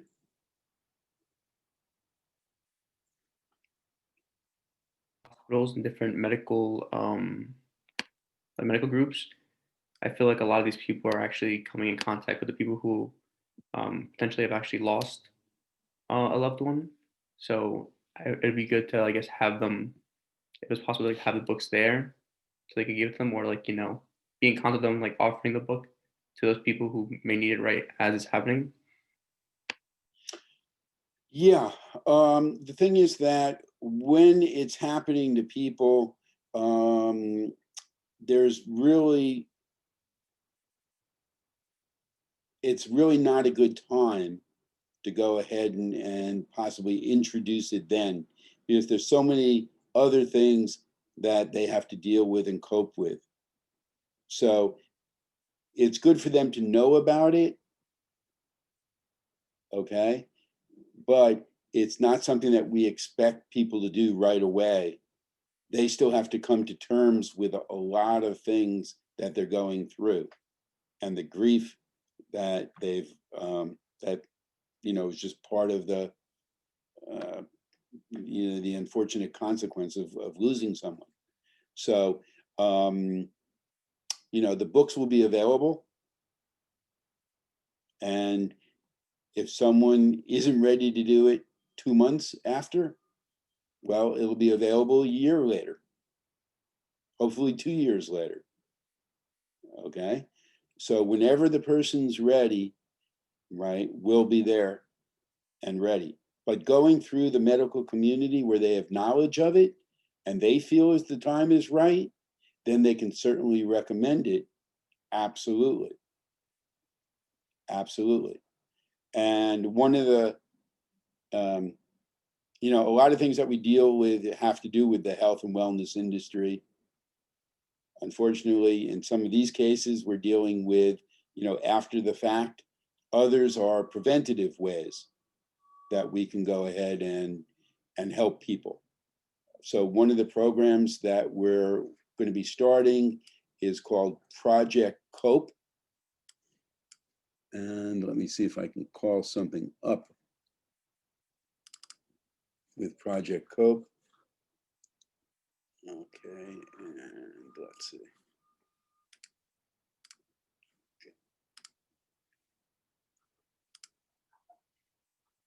And this is Project COPE. And for people who are feeling isolated, stressed, depressed, and there's certainly a lot of us, due to COVID-19, you don't have to have lost a loved one to feel isolated, stressed, and depressed. Okay. This is a very common occurrence because of what's going on in the world. And it's not just with COVID-19, it's with the political affairs in this country. It's with the economic areas. It's with the social injustices. We're going through a time that has more upheaval in terms of the number of things that we have to deal with at one time than literally any other time in the history of the United States. So it's perfectly understandable if you're having these types of emotions. And we have free youth and adult programs to help people address that. And it's under Project COPE, Kindness, Outreach, People, and Engagement. And that's how we solve those issues. So this is available to individuals as well as schools, nonprofits, governments, and businesses. And if you're interested in learning more about it, you can get our app. You can contact us through our website, plannedacts.org. When you go to our website, first thing you should do is, it says get the app. Click on that button, scan the QR code. It's on the screen right now. But put the app on your phone. It takes up no memory. It's a web app. It's a new cutting edge way to do applications. And that will give you a wealth of information and the ability to contact us directly after you shared some information. Okay, so Project COPE is one way that we can reach out to individuals as well as the medical community in order to be a benefit to other people. Also, our books, 16 Things books, our COVID-19 book, those things are directly related to people's health and well-being. And we have other programs as well. So absolutely. And thank you, Richard, for bringing that up. Who else would like to share? Give me a different field. Okay. Okay, Alexandra? Maybe we could try like a religious field, like a church. Okay, sure. So in our program, which is our Crazy Ambitious Activities programs, which has 30 really ambitious things to do, one of my favorite activities for people to engage in is called Pope Hope. And this is on a very large scale, and that is to get in touch with the Pope and have him endorse our programs because of our twin missions of kindness and climate change, two areas which are right up the Pope's alley. To go ahead and put something in the vernacular, okay? So the thing is that our programs are designed to go into churches, temples, mosques in order to benefit their members, okay? On a smaller scale, in March of 2020, I was scheduled to go to a conference. Our offices are based in New York, okay? But I was going to go to a conference in Philadelphia that was sponsored by the Wesleyan Church, and I was going to speak to 109 churches about them participating in a book program based on community issues that the church had decided to collaborate with us. So we were going to share that with 109 churches throughout the East Coast of the United States to get their participation in this program, where inside the book we have 16 problems that people face, 2 experts from the church saying how we go ahead and deal with those problems, how we solve those problems, why we need to. And the problems range from everything from substance abuse to physical abuse, from income inequality to gender issues, things that people face in their real life, right? Day in, day out in communities, not only in this country, right, but around the world. And unfortunately, that was canceled because of COVID-19. But we can still go into churches and do custom books. We can provide educational courses on civility, on social responsibility. We can help with income inequality through our internship, mentorship, our career track training program. We can help with mental illness and prevention through our Project COPE. So there are so many ways that we can go ahead and be engaged with religious organizations. So if you're a member of a church, a mosque, a temple, let us know. And we'll be more than happy to show how we can go ahead and help them achieve their objectives in conjunction with our programs, including we can have One Planet, One People clubs that work through religious organizations in order to do outreach, engagement, inspiration, education, and action. So that's a tremendous avenue that we can do in order to help people. Absolutely. Okay. Yes, Eric, go ahead. Yeah, I just wanted to also point out we could also get local governments involved too. It would probably be easier than the national government or like scopes or bigger figures in that. Absolutely. I just got a call from the city of Lancaster in Texas about providing our programs through the city, including our career track management program to city employees, which is our certification foundation skill training, but also the legacy program, the Legacy Lifelines Memorial Book giveaway, and some of the other initiatives that we do. So it's local governments, yes, but also we go to governors, mayors, we go to senators and representatives, and we'll be doing that within the new administration as well, and new members of Congress, as well as people who are, continuing in service, but also to go to different governments around the world. Right, our goal is to be in 190 countries by the end of the year with our programs. So one of the things that we're doing is we are appointing ambassadors to complete continents.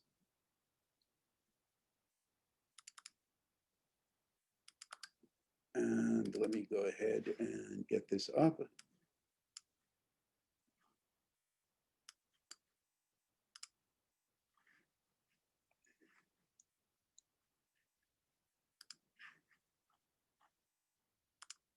Okay, can you see my screen? Hello? No. No. No. Okay.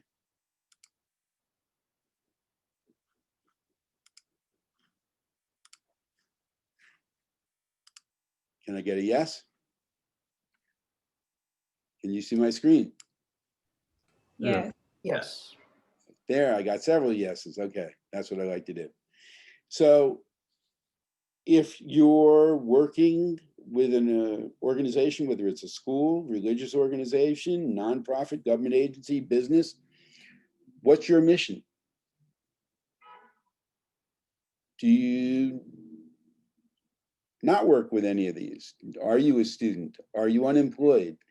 Are you retired? What's your mission? Do you have a cause? What do you want to support? Well, our programs are built on collaboration and we're fully aligned with the United Nations 17 SDGs. What do? We provide outreach, engagement, education, and action. It's our quality of life commitment. These tipping point issues, we're at the tipping point for humanity. This decade will determine the quality of life for billions of people. And like it or not, we're all in it together, so the time for division is over. The fractional approach to solving global social issues doesn't work. We must collaborate to succeed. We must collaborate to survive. So what's your cause? What's your mission?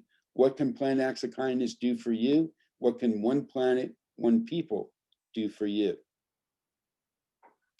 Contact us, share, and we'll see what we can do.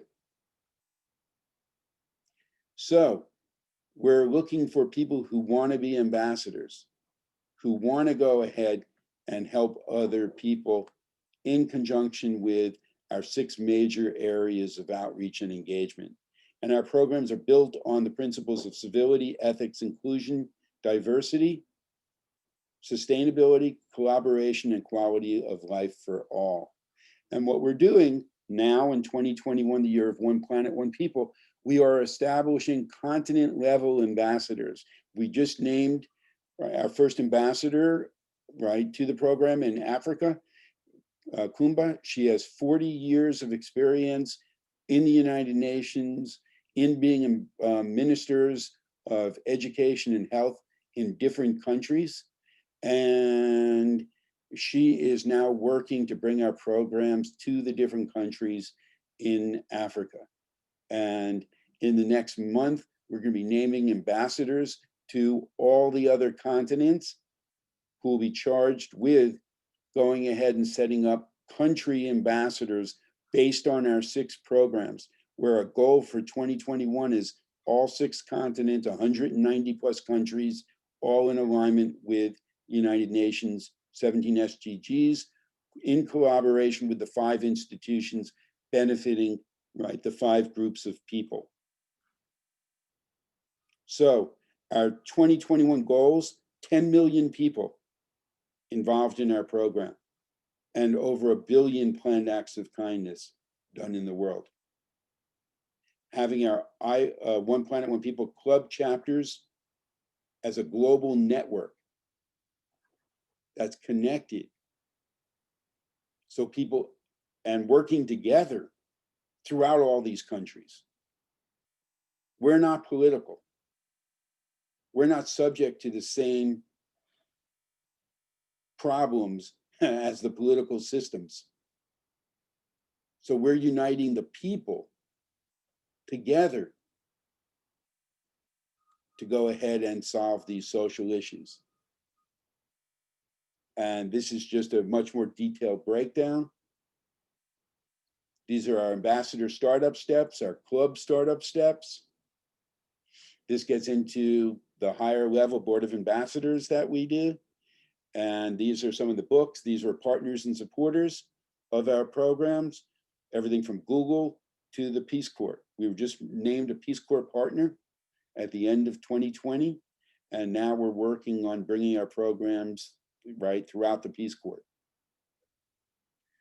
Right, I said before, the Wesleyan Church, as well as university systems, as well as companies and organizations.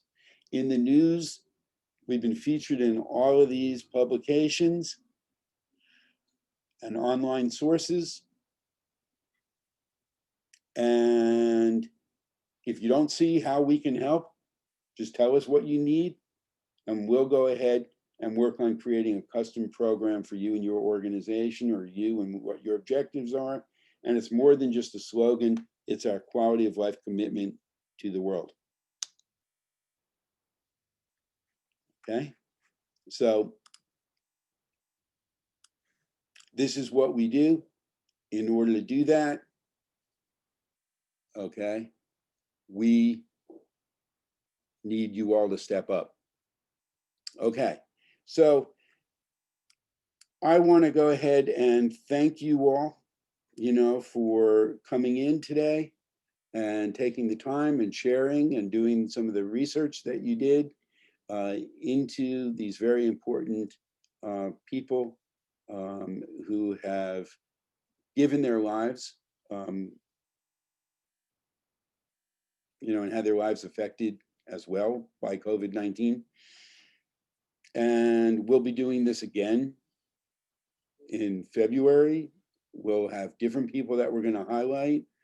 We'll have new people doing presentations as well. Some of you will be sharing some of the achievements that you've done over the next 30 days, so people can see the progress that we're making, you're making, right? And living up to the standards that we really need to in order to be the change that we want to see in the world. Okay, so again, thank you. And we're going to have another session a little bit later on today. And I invite you all to come back and share a little bit more. So you can, if you'd like, you're welcome to stay on. I'm going to go ahead and do a quick reading from the Legacy Lifelines Memorial book. Okay, so this is an excerpt from the book that some of you will be getting if you lost a loved one. And even if you haven't lost a loved one, you can go ahead and create a memorial book for someone else who has passed in your life. It can be a great grandfather, it can be an uncle, it can be anyone in your life that you want to create a tribute to. Okay, so, excuse me. I'm going to start with the preface to the book, and it's Life Interrupted. When I was 7 years old, my oldest brother Warren was 10 years older and already out of the house when my parents were divorced. Growing up, I had few childhood memories of him. Then when I was 11 years old, I decided to go live with my father in New York City. And as it turned out, Warren had an apartment in the Village at the time. I would occasionally visit him and we would hang out in his apartment with his loft bed and his cat named Jake. Two of my fondest memories was petting Jake and then turning around and falling out of his loft bed 7 feet to the floor. I got to my feet unhurt, and then we went to eat at a Chinese Cuban restaurant in the neighborhood. Talk about an adventure. Warren had an easygoing nature and a smirky smile that showed the warmth of his personality. Later, he moved to Albuquerque, New Mexico, and we kept in touch over the years until his life ended at much too young an age through cancer. I knew there were many, many other stories we could have shared if his time with us would have been longer. And it made me sad, not just about losing my brother, who was also my friend, but the fact that I would never have the opportunity to see how much more our lives were connected. I'd lost that opportunity forever. But it wasn't only my loss. It was a loss shared by many other people who love Warren also, especially his only son, Matt, who didn't get the joy of sharing many memories with his father. By his father's untimely passing, Matt also lost the opportunity to share his father's life with his own 2 children, born years later. That loss became the seed for Legacy Lifeline's Memorial Edition.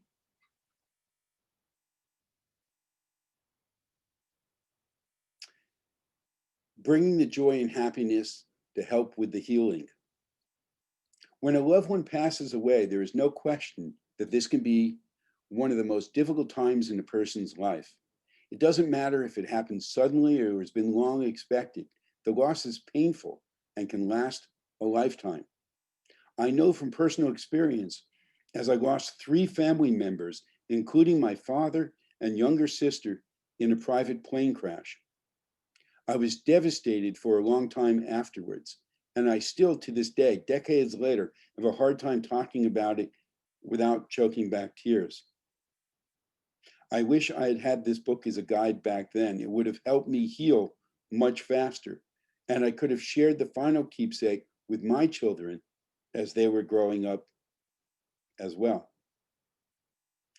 What's also true is that we often have a very limited picture of what our loved ones' interests were at different stages in their lives.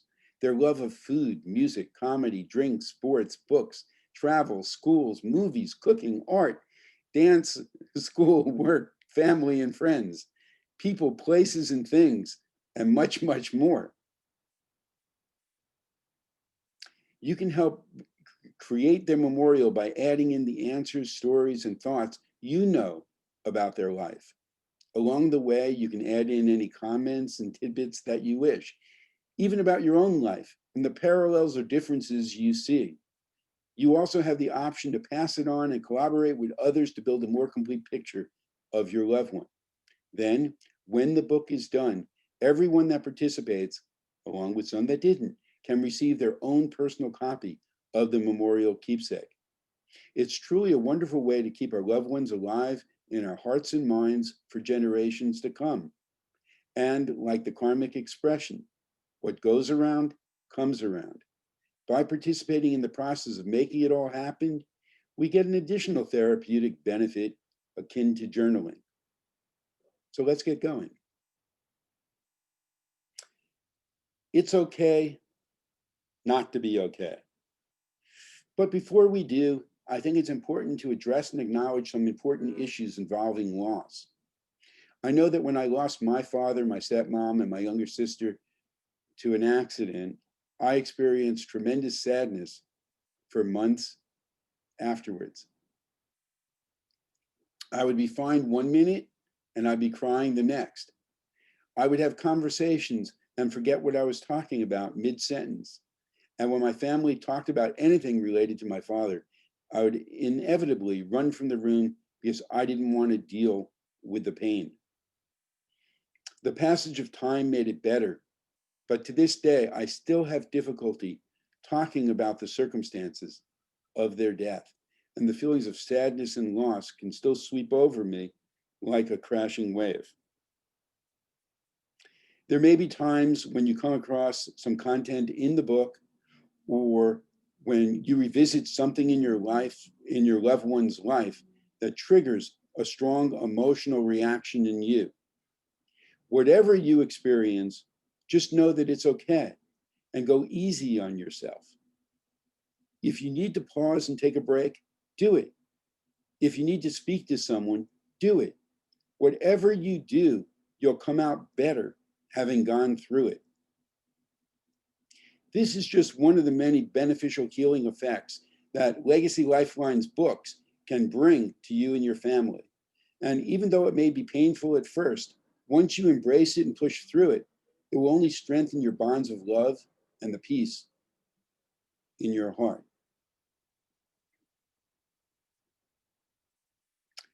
I'm going to go ahead and read a sample chapter of the book so you can see what the structure is and some of the questions that you'd be answering about your loved one. So this is from chapter 7, the high school years. It's teen time. The teenage years are when things really start to happen in a person's life. High school becomes a major focal point as the primary gateway to college and work. At the same time, we also are more focused on developing friendships, activities, work, and relationships. It's a time for rapid changes as we transition from childhood into young adulthood. And unlike Las Vegas, what happens in adolescence doesn't always stay in adolescence. It can carry over into our adult years, shaping and coloring our lives. What was the name of the high school that your loved one attended? And where was it located? Did it have a nickname, a mascot? Can you track down any graphics? Was there a school dress code at the time? Did the school have a claim to fame? What was your loved one's favorite subject in school and why? Was there a subject that they really excelled at? Did they take any advanced college level classes? What was your loved one's favorite teacher and why? Was your loved one a good student, grade-wise? My loved one always used to tell me that they weren't the brightest kid in school, but they knew they wanted to go to college, so they took it seriously. I did the same thing, and it worked out for us. Were they ever given any special awards for their studies or school activities? And this is a sample answer. Throughout the book, there are sample answers that can sort of jog your memory or go ahead and add a little bit of levity, possibly, so that it's not just questions and answers, okay? You're enjoying reading the book as well. So this is an example of a sample answer. I know that my loved one competed in a district competition for graphic design for magazine layout and won first place. The trophy was always on a shelf in the basement. Growing up, I don't think we said more than 3 sentences about it. Now, I have it on a shelf in my home office, where I see it almost every day. Do you have your loved one's high school GPA?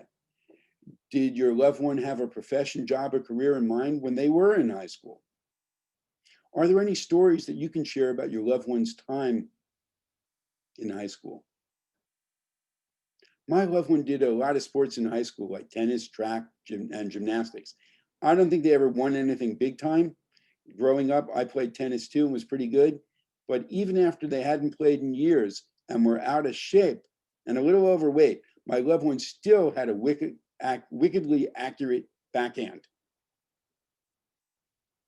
Tip: when your final keepsake book, right, is produced, you have the option of having an online memorial page for your loved one that can also feature their writing, their artwork, right, and even video clips. So you can supplement what's in the book online, and that's pretty cool. Yes? So that's an example chapter in the book. And obviously, there's a lot more that we can go into. I might do another chapter a little bit later on in the program. So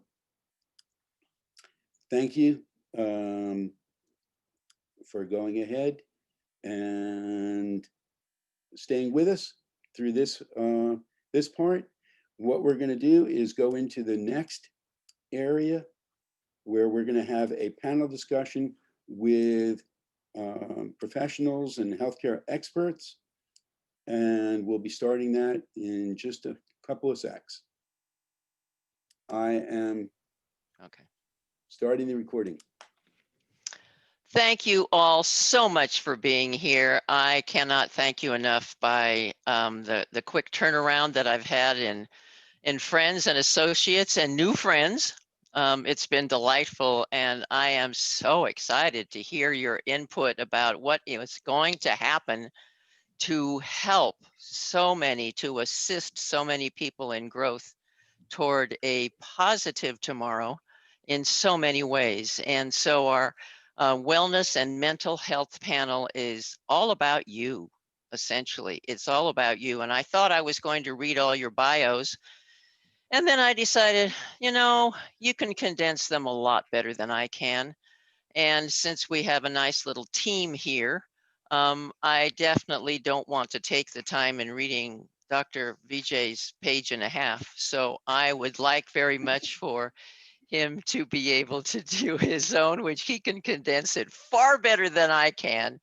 And of course, our whole purpose of being here is to be able to enlighten our population through your eyes and your businesses as to how we can go on in a positive mode and be even more productive and ready for an abundance of tomorrow. So as you look at that, graphic, we are going to start that way. So the first question, and Dr. Vijay, I'll let you go ahead with this because it will introduce everyone as you answer the question. The first question is, share who you are and who your target audience is.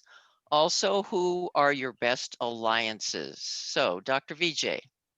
Sure, yeah. Hey, thank you so much for organizing this, Jackie and Lyle. It's such an honor to be here with you, and I'm so blessed. And truly, when I see the audience that you picked over here for our Zoom meeting, where we are interconnecting with each other right here, I think you picked a very powerful group. So I'm humbled to express who I am. I'm a cardiologist.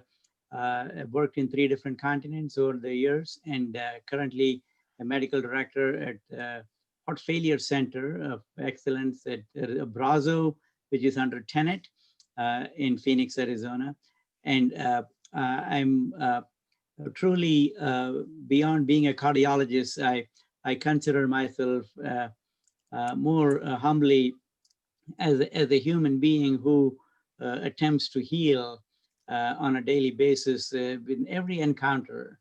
And it's been an amazing journey to the extent it allowed me to write a book, which I just launched called Invoking Your Inner Therapist. And it's been such an incredible experience that my audience now is not just my patients, it's also people who are in the healthcare space, pre-medical students, medical students, doctors, nurses, anyone in the healthcare space. And actually that brings the patients into the mix because they are in the healthcare space as well, with their affordability, accessibility to care, availability of technology, and their own acceptability in terms of their own cultural nuance.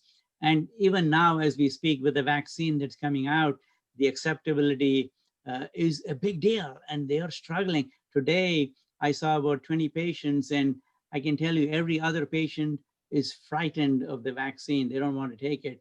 And there are so many questions to ask. So that acceptability is a very powerful phenomenon that we will expand upon it. And so there you go, Jackie. That's my audience for you. Yes, thank you for sharing. And that's one of the issues that we actually address, and we did address in the earlier segment of this program, in terms of the need for people wearing masks, not only for their own well-being, but for protection of other people that they encounter. And the thing is that just because you don't feel any symptoms doesn't mean that you're still not carrying. So the thing is, it's not really a freedom of choice issue, it's a public health issue, it's a public safety issue. And we all have the responsibility to keep ourselves, our families, and others safe. Because do we really want to be responsible for causing someone else's, not a question of their death, because that's a very small percentage, okay? We should be worried about causing their illness, even if they're asymptomatic, because as we know now, those illnesses can follow people for months and months and months, and the possibility of following them for the rest of their lives. So we shouldn't take on, right, and take away their choice of having a healthy life. That's not ours to do. So we Absolutely. Yeah, totally agree with you. I think, you know, to just emphasize on the point you just made, never before has the independence of all our health, our finances, and the social fabric has been so starkly visible. Never before has a need for us to come together in the ways that is unimaginable and have a common enemy out there and not have to fight amongst each other, but have love unconditionally in our heart to fight an alien and a virus and a pandemic that is out there. Maybe the message that we need to be imparting on a constant basis through policies, through healthcare changes, perhaps the change may be a good thing because, you know, change is important for perhaps taking that to a different direction and perhaps make it more meaningful and impactful. So I'm excited and honored to be here. Thank you. Thank you. And touching on the last part of what you said, and this is actually something that I want to throw out to the whole group. So when I throw out a question like this, or when Jackie does, then go ahead and introduce yourself and say, you know, what your background is before you address the question. Is that all right? Yeah, Jane has a question. So, did you have a question, Jane? But I want to tie into something else that was just talked about. The way that we move forward is, and I want to establish this early on in our conversation, and this is what our programs are based on, is the aspect of not only kindness and civility, but also collaboration. Because as the pandemic is pointing out to us very, very clearly, if we don't start collaborating and acting like we've got one planet, one people on the planet, then quality of life for billions of people is going to be affected adversely. And it's not just from the pandemic, it's from climate change, pollution, overpopulation, right? And war and terrorism. These things, right, are, you know, going to affect billions of people where the tipping points aren't 20, 30 years from now, they're actually now. So the time for the fractional approach to solving these global social issues is really over. And what we need to do is get the institutions on board, from the schools to religious organizations, the nonprofits and NGOs, government agencies, and businesses. And they need to start working together through whatever you want to call it, sustainability, corporate social responsibility, global citizenship. But the thing is that you have to have systems that do more than just education and awareness.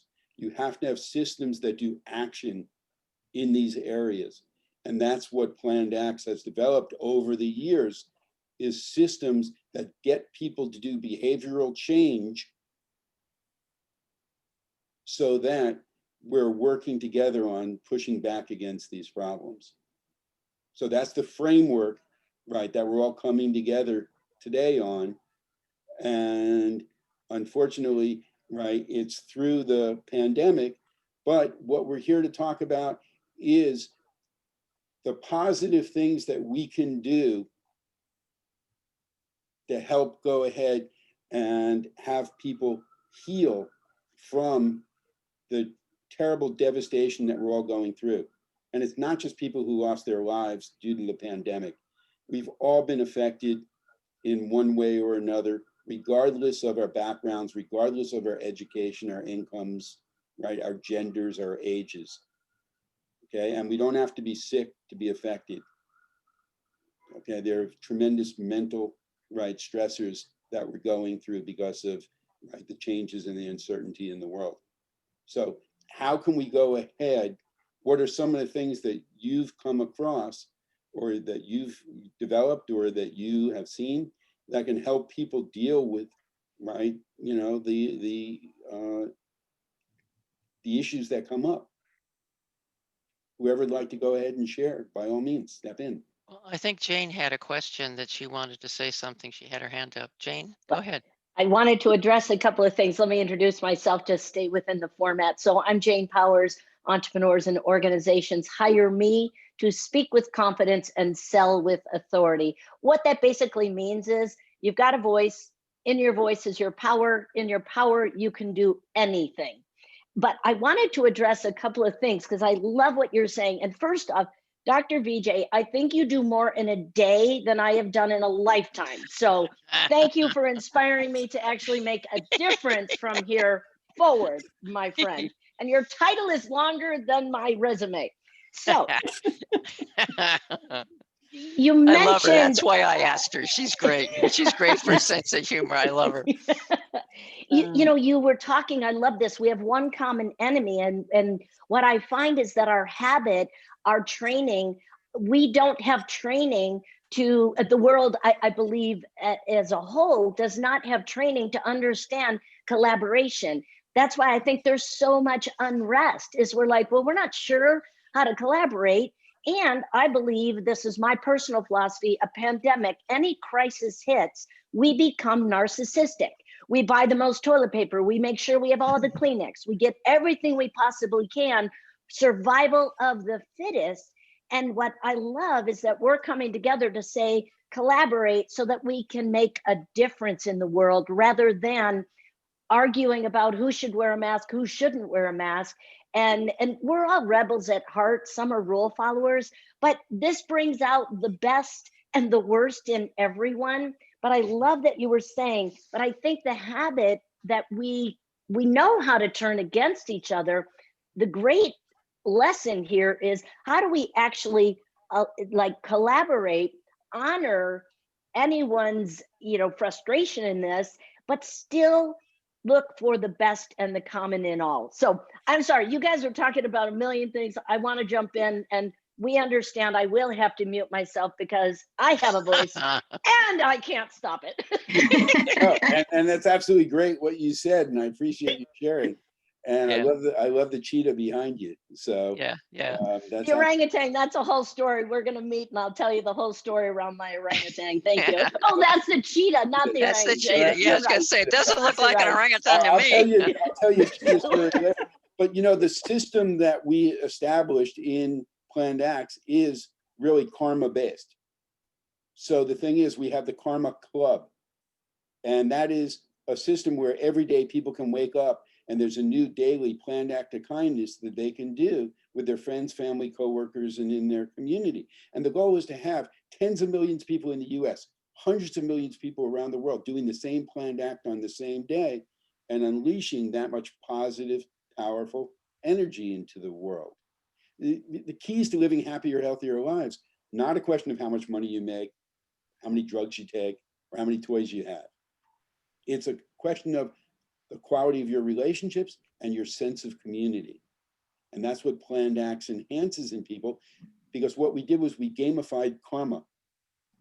So during the month, each month, there's 4 different things that you can do. You have a system where every day you've got a new daily planned act that you can do. And it's the same thing that somebody in Nigeria is doing, somebody in Shanghai is doing, somebody in, right, you know, Argentina is doing. So you've got your planned acts, you also have engagement, bringing other people into the Karma Club. You have your volunteerism. No matter where you are in the world, you can volunteer in our programs to help provide quality of life for other people. And then support. When you do these 4 different achievements during the course of a month, you actually can level up And our goal is by the end of 2021, we're giving away free gifts to people who have leveled up in the Karma Club. And we're giving away hundreds of gifts around the world per day. So the more you do, just like positive aspects of karma, the greater your rewards. And so many people want to do good things, but what are their choices? Clean up a park, serve food at the soup kitchen, do a walkathon. Those things make us feel good on a temporary basis, but they don't really accomplish that much for the world. What we're doing is we have systems to go ahead and show people the power of one. One thing that you do, you can go ahead and influence other people. And when you get into the habit of doing things, you can go ahead and create a ripple that can become a wave, that can become a tsunami, that can change the world. So the Karma Club exists on a grassroots level where people can take personal responsibility to influence their sphere. But the second mission is to have people around the world collectively come together, because the problems of the world, like we talked about before, the tipping point issues, those are not going to be solved by governments and corporations alone, because they're using the fractional approach.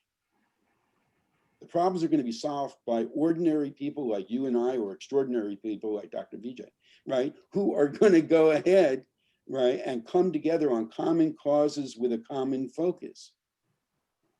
Now, if we've got tens of millions of people, hundreds of millions of people in the Karma Club, we can get governments and companies to do the right thing for people on the planet. Okay, could we, Lyle, just take a moment here and have some of the others introduce themselves through the fact of what they would suggest on an individual basis that you would suggest that we could do before we collaborate, possibly to get us our mindset and our wellness through some of this that we are going through. Jane has introduced herself. Lauren, go ahead. Well, good afternoon. I'm Lauren Archibek. I am the owner of the Growth Company. A little background on me. I have spent the last 30 years not only as an entrepreneur since I was 16, I've grown, built, managed, massaged, and sold over 6 companies at this point.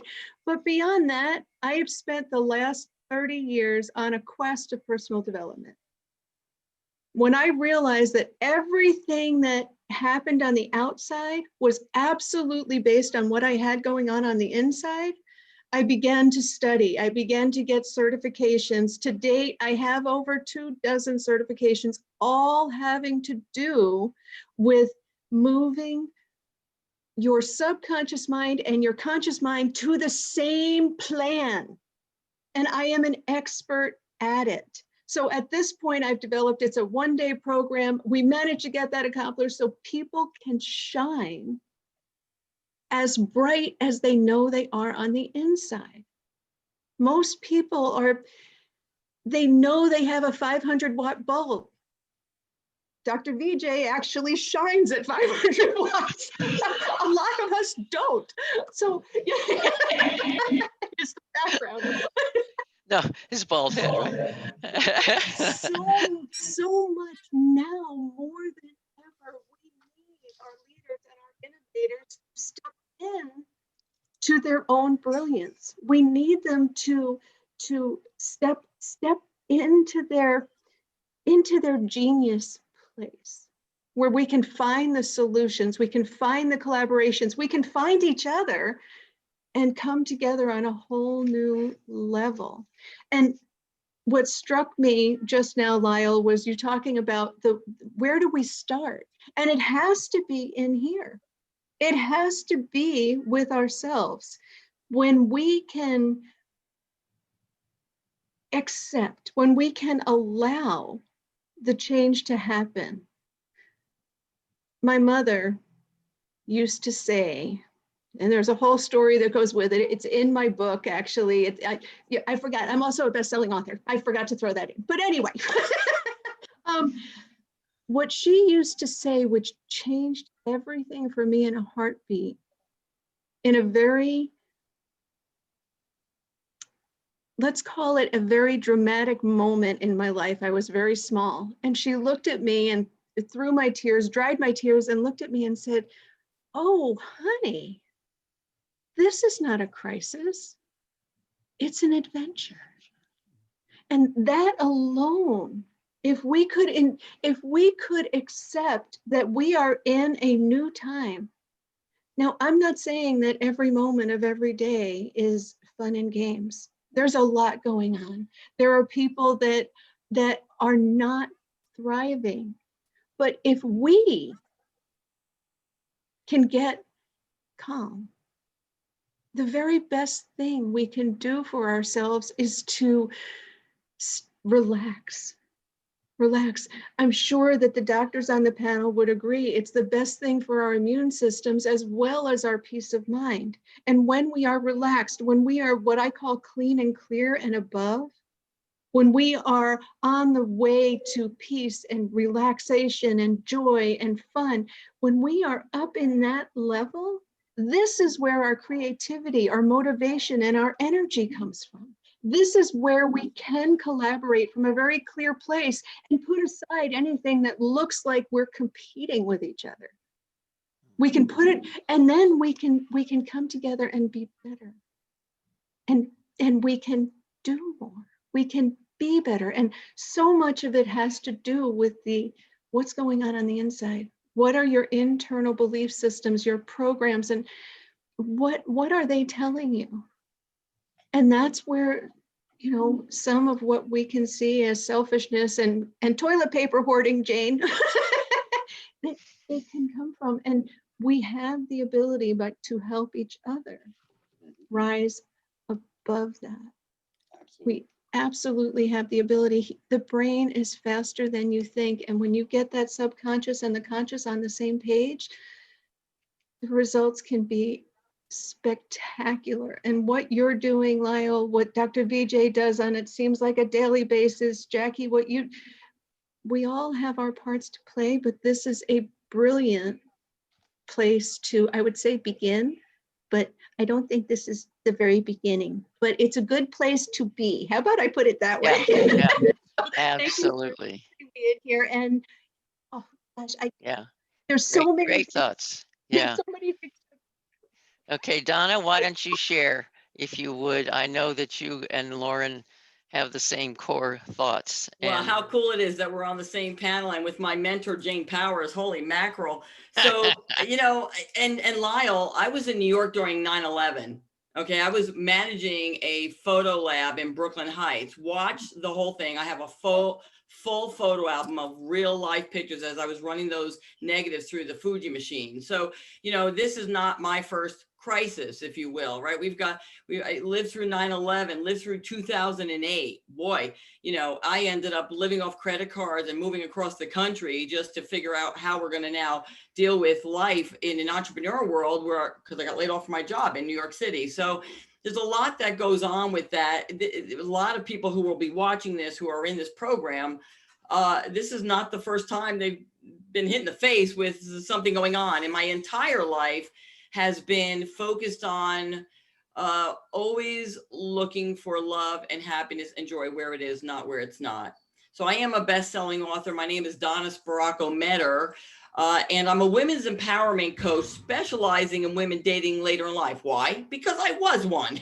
I was in New York City dating in my early 40s and wondering what the heck is that? So I became obsessed with women who were dating again, who just didn't understand their value and their self-worth.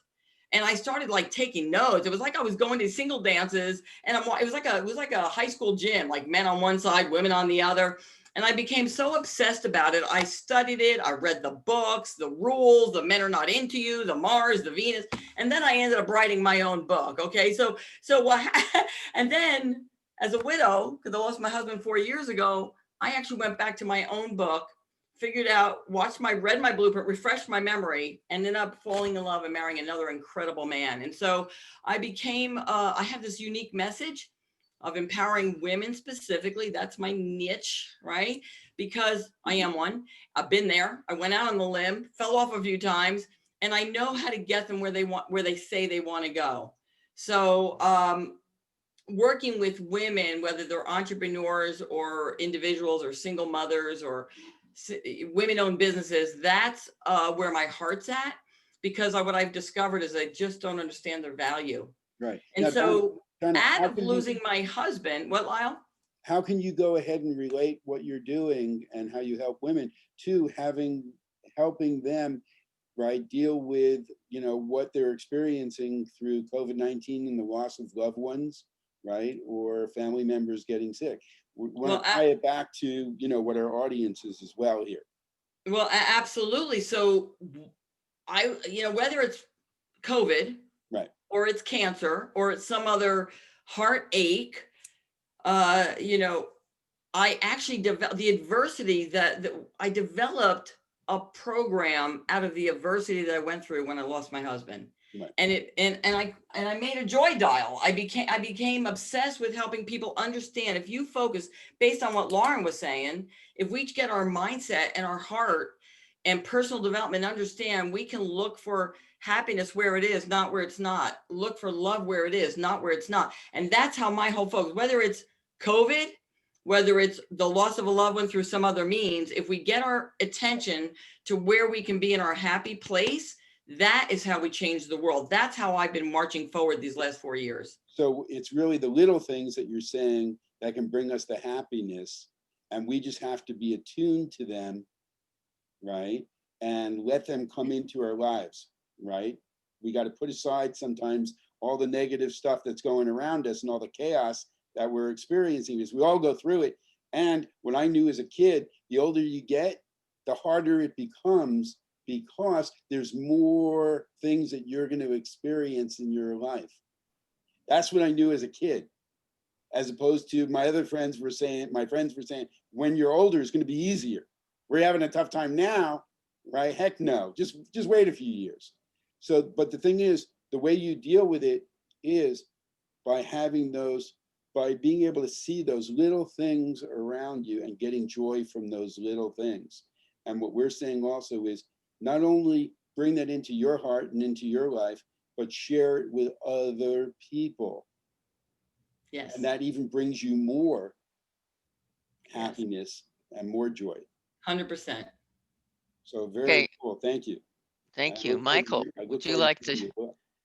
Yeah, thank you. I appreciate the opportunity to be with this wonderful group. I appreciate the invite by Dr. Vijay. My name is Michael Gratch. I'm not an author. If Jackie, just so you know, that page and a half on Dr. Vijay, that is the condensed version of I know it. So if you want to learn a little bit more about this guy, as we all love and very endeared with him, his book, Invoking Inner Therapist, is fantastic. Highly recommend it.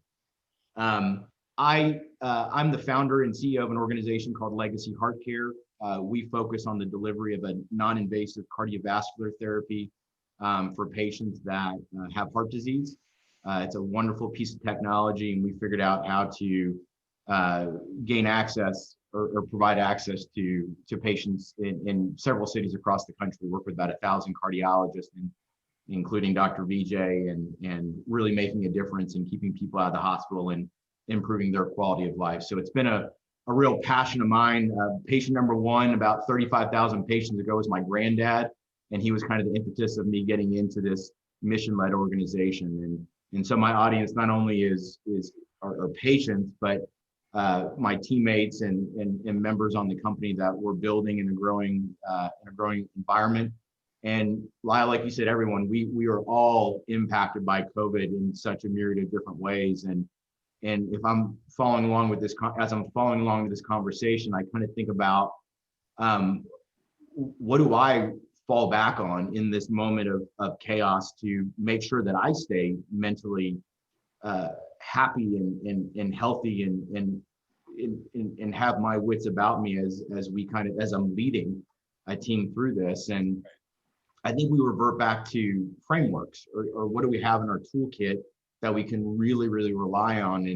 And one of these things that I've always kind of believed in, that's kind of one of these laws of the universe, is what we choose to focus on, because that is a choice, that's a differential for our species, directly correlates to our inner state, or how we feel, which directly correlates to our behavior, right? So we get to choose if this is a crisis or an adventure, right? We have that choice fundamentally. And immediately that choice changes the way that we feel. Absolutely. If it's crisis, it's anxiety. If it's adventure, we feel filled with excitement. And that inner state is going to drive the way that you behave. And that is a cycle that either can roll up or downhill very quickly. And it's very contagious. Well, I couldn't agree with you more. The thing is that there's an intermediate path. It's not always either a crisis or an adventure, because I'm not going to say that COVID-19 is an adventure for many people. Right.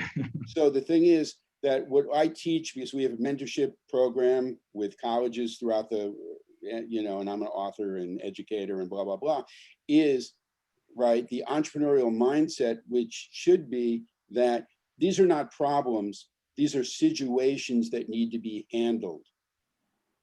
And what I teach and my programs are based on is understanding what the objectives are, and then providing the education and action pathways to achieve those objectives. Yeah. So if our objectives are health and happiness, well, you got to do the things that are going to go ahead and provide you with that. And it's not like we said, the money, the drugs, the toys, right? It's the relationships and the community base. So you've got to go ahead and go into those areas. And then we provide the programs, as you know, in order to help you get that. So, you know, what a common thread to a lot of us here that I've heard is that we're dealing not only with problems and situations that exist for people, but also we're dealing with prevention and how we can go ahead and stop situations from really becoming crisis and chaos down the road. And that's really tremendously valuable for people to understand, that they have control over that. And a lot of it is their outlook and their behaviors. Absolutely. So I applaud you all, you know, for recognizing that and for doing something about it for the betterment of other people. That's a big key. We just need to go ahead and get it out there a lot more. Later on, we'll talk about that. So great. Yeah. Maria, would you like to enlighten us about your thoughts about how we can individually get through this? Thank you, Jackie. And I'm really honored to be here with all of you on this panel. And everything that you said is so very powerful and very insightful. I'm an entrepreneur in the health and wellness industry. And what my journey has been is, I mean, my son actually died of cancer, and he had cancer for 11 years. So one of the things that what I found is really important is also language. Because as I think Lyle had said, and I think Michael, is that language is very important in how we word or how we frame something. I know with my son, he had blood cancer. Well, we changed the word cancer to condition. So that way, all of a sudden you tell someone, oh yeah, my son has a blood condition. Totally changes how someone is going to perceive where they're going through. And it's a personal choice of how we're going to be seen. And I understand with the COVID, when you're saying you don't want to see it as an adventure because you can't really see it, but it is something that, yes, we are going through something and we are going through it together globally. But what can we do to help each other so that way it lessens? And it really is. And some of the aspects that I have learned is basically gratitude. Yes, we have to be responsible for our own health in regards of our own physical health, because if we get our physical health online, then it's a lot easier to focus on our mindset. And then through that is actually being grateful. Like, what can we we be grateful for? And sometimes, as you say, Lyle, it's not about how much money we have or anything like that. It's like saying, you know what? I slept in a bed today. I have a warm house. Just sometimes the most simplest of our basic needs that are being covered.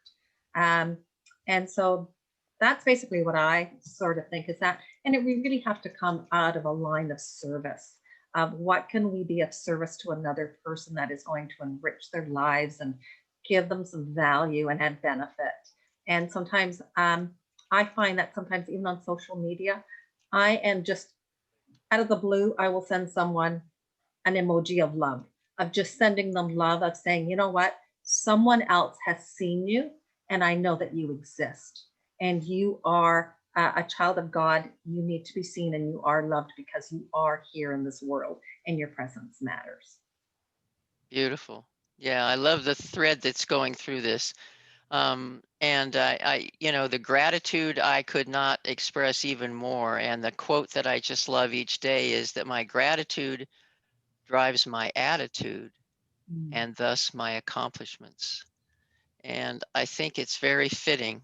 Jane, did you want us to make a comment on that and perhaps let us know how we can all work together in collaboration with PAC as well as with anyone else? Go ahead, Jane. Yeah, I think what's so important is, you know, I always fail to be a grateful person. I mean, I'm grateful, but I'm like, not every day getting up like, I love the sun, I love the butterflies, I can be as grumpy as the next person. And what I have found in my background, I worked in the prison, drug and alcohol treatment centers. My specialty is survivors of sexual abuse. And I've got a book coming out, not to brag, I'm just saying, I have some experience in PTSD. And when COVID was announced, I found a reaction in me that I hadn't seen for many, many, many years. And I was trying to reflect. I thought, what is this? And I looked inside and I thought, this is PTSD. We have no control. There's the unknown. There is rules. There's restrictions. There's so much unpredictable, you know, everything that is happening in the world became unpredictable. So I would dare to say that whether you have PTSD or not, this has created a form of it in your system because it restricts the freedom of creativity, because you slip into fight or flight. And we're in fight or flight. We're not thinking creative, loving, grateful thoughts. We're thinking, how can I get this out? How can I change? How can I stay paying my bills? How do I not lose my home?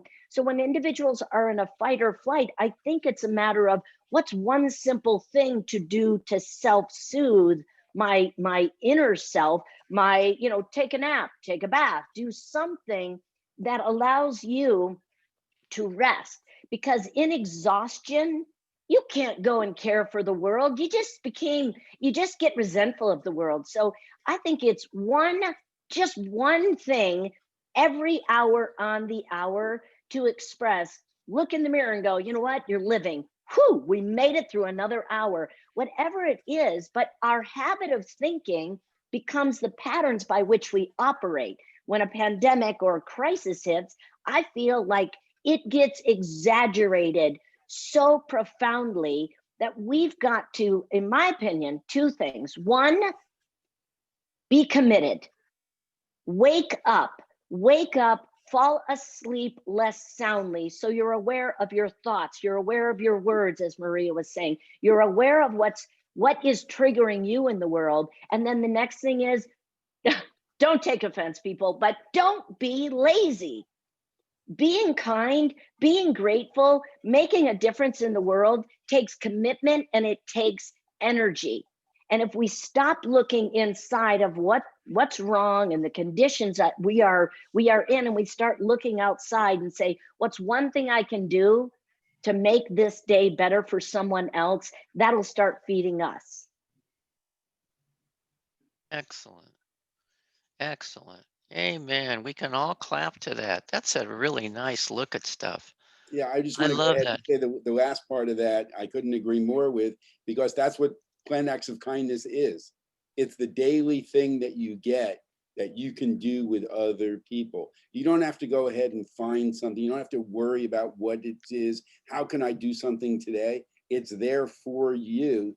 and you have a choice of whether you do it or not. But it's the little things that we do that make a difference in our own lives and other people's lives. So one of the things that we do when we have our meetings is, right, we smile when we come into the meeting, but we always smile when we leave the meeting, because that's something that we don't do enough of. And it not only helps ourselves, it helps make the connection with the people that we're interacting with. And if we get used to doing that, and then we take it away from the meeting and we share it with other people, well, maybe it can bring a little happiness into their life, and they could turn around and play it forward, not pay it forward. We don't have to pay for things in life to show that we're doing something good. There are many things that we can do just through our behaviors that demonstrate that enough. So the smile is the easiest one to do. And when we end this session, I hope that we all do it as well. I Yeah, it's a created little smiling hard with a eyes. mask, huh? You got to have smiling eyes with those masks on. I'm like, can you tell I'm smiling? Like, Yeah. you got to Yeah. create a smile in your eyes now. Well, we're doing things by Zoom, so no masks, right? Yeah, yeah. Today. When we're able to do that, absolutely. It's the international language for sure. Since Lyle has been so verbal about the things that can be happening with planned acts of kindness or PAC, can we think as individuals or as a group what can possibly happen in collaboration more as a society as well, where we could perhaps rush this along a little bit more? So can I start with that, Sure. Jackie? So I heard incredible discussion, and every one of you, you seem like an amazing amazing individual. You really brought so much to me in the last half an hour that we have interacted already. And let me just give you 3 points out here. So what Donna just evoked was New York City and 9/11. And I was there as well, Donna. I was at a research meeting at the Brooklyn Marriott, and we were evacuated. We all came down, and about 6 of us, some doctors and paramedical. It was a 9/11 day. We were doing the research study on defibrillation versus plus CPR versus CPR only, called the PAD trial, an NIH trial, and I was one of the principal investigators. It was so when that happened, as you mentioned, it was a crisis versus an opportunity. And right then I learned this Chinese word. It's called YG, W-E-I-J-I. It's actually a composite word. Y means crisis, J-I means opportunity. When there is crisis, there is an opportunity that comes with it. So what happened? We quickly told the cops, hey, we are doctors and paramedics in healthcare. We can't just run away from it all. Take us to the ground zero. That's exactly what happened. The family didn't know where I was for 4 days. We were right in the middle of it all. We started an emergency room, blood drive, and we got an award from the NIH because of doing proactive work for those days. And it was so, it changed my life in some ways about celebrating every minute of your wake time, of your existence. And yes, I think what I'm thinking, as Jackie is talking about, in terms of really making an impact on people's lives who have had COVID and survived, who family or friends have had COVID and didn't survive, didn't make it, and so much of mental health. And the value that I believe that is still very powerful and sustained over time is love and kindness, compassion and service to others. There's nothing else. You can bring innovation, you can bring creativity, you can bring inclusion, you can bring impact, you can do but the intangible ones is truly that unconditional love and that kindness and that mercy and that compassion. And that will bring us all together in unbelievable ways. So every day I wake up with a bounce in my step, and I have a smile in my face, and I have a song in my lips, and I have love in my heart. And I go, and I don't stop until I come home, until I sleep. And that's exactly how I've been practicing all my 40 years of my life. And I truly believe that there is an opportunity to bridge a gap. Now, this bridging a gap is between making a living, which many of them are struggling to do, but we all here in this together, we ought to be thinking about bridging a gap between making a living and making a life. There is a huge difference between the two. And I believe strongly that one opportunity exists for all of us here, including you, is come to my podcast. I'm going to be starting a podcast in February, having just 2 people as an audience, and each for 48 podcasts I've already put out there. I'm now looking for guests, and I think there may be some meaning in really getting that message out to the audience who's been struggling in some unimaginable ways. And I think we got to debunk some of the myths. We got to share our knowledge through education, through motivation, through empowerment. Action. That's what we are here for. I mean, I don't know what else is out there that will make that other person. Storytelling, and the articulate and narrate in masterful storytelling to our audience who is so much in need of healing. And I think we all can do that together. Jackie, thank you. Beautiful. One last comment, Lyle, because I know you want to go on a couple of things. I just all of a sudden had an aha moment, and I want to share that the whole reason, the biggest reason for what we're going through is to strip us down to our spirituality and who we are, to the extent that what we are looking at right now with all these people on the screen has brought us to realize that the communication with those that we love is so extremely valuable and important. We would never have gotten this close to any of these people where we were, and those that are smart enough to realize it's actually our relationships, our families, our friends that we now can touch at a whole different level than we did before. That is totally amazing to me. And I think that's one of the main reasons that we're put through this, is it's a whole other communication cycle that we need to get to the compassion stage. And when we do, it will be over. So who would like to add to that? I'm going to add to that. I'm sorry. Well, that brought up a lot of thought. That's just a direct lead into. So what I'm going to do real quick is just share the screen. Let's see here. And let me expand this. And this is just one of the things that goes to communication, sharing stories, and some of the things that you've all been talking about. This is our global ambassador, global peace ambassadors wanted. And what we're doing is we have something called a World Video Map on our app. And we're going and having people create messages, talks, videos, graphics for social media that post it on our World Video Map, and do it yourself or build your dream team, engage schools, nonprofits, businesses. And you take whatever your interests are, and then you can go ahead and take the civility pledge and pass it on.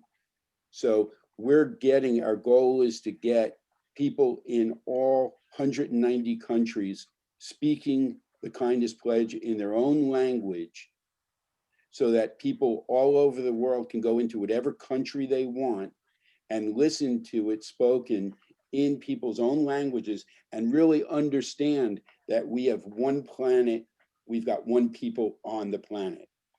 Okay, so this is a way that we all can connect in order to do that. And we're also asking people to answer the simple questions. What does civility mean to you? Because the thing is, we need more of that in our lives. Okay, share a story of kindness. What someone did to you, someone did for you that really meant a lot, that you can use as an inspiration for other people. And then what do you think is a problem in the world, and what needs to be done to solve it? Okay, So these are questions that a lot of people never get asked in their lifetime. But by sharing the answers on a world map, you're showing people not only what you think and feel about these things, but that we are all connected. Because it doesn't matter where you are. There are some issues that are going to be universal.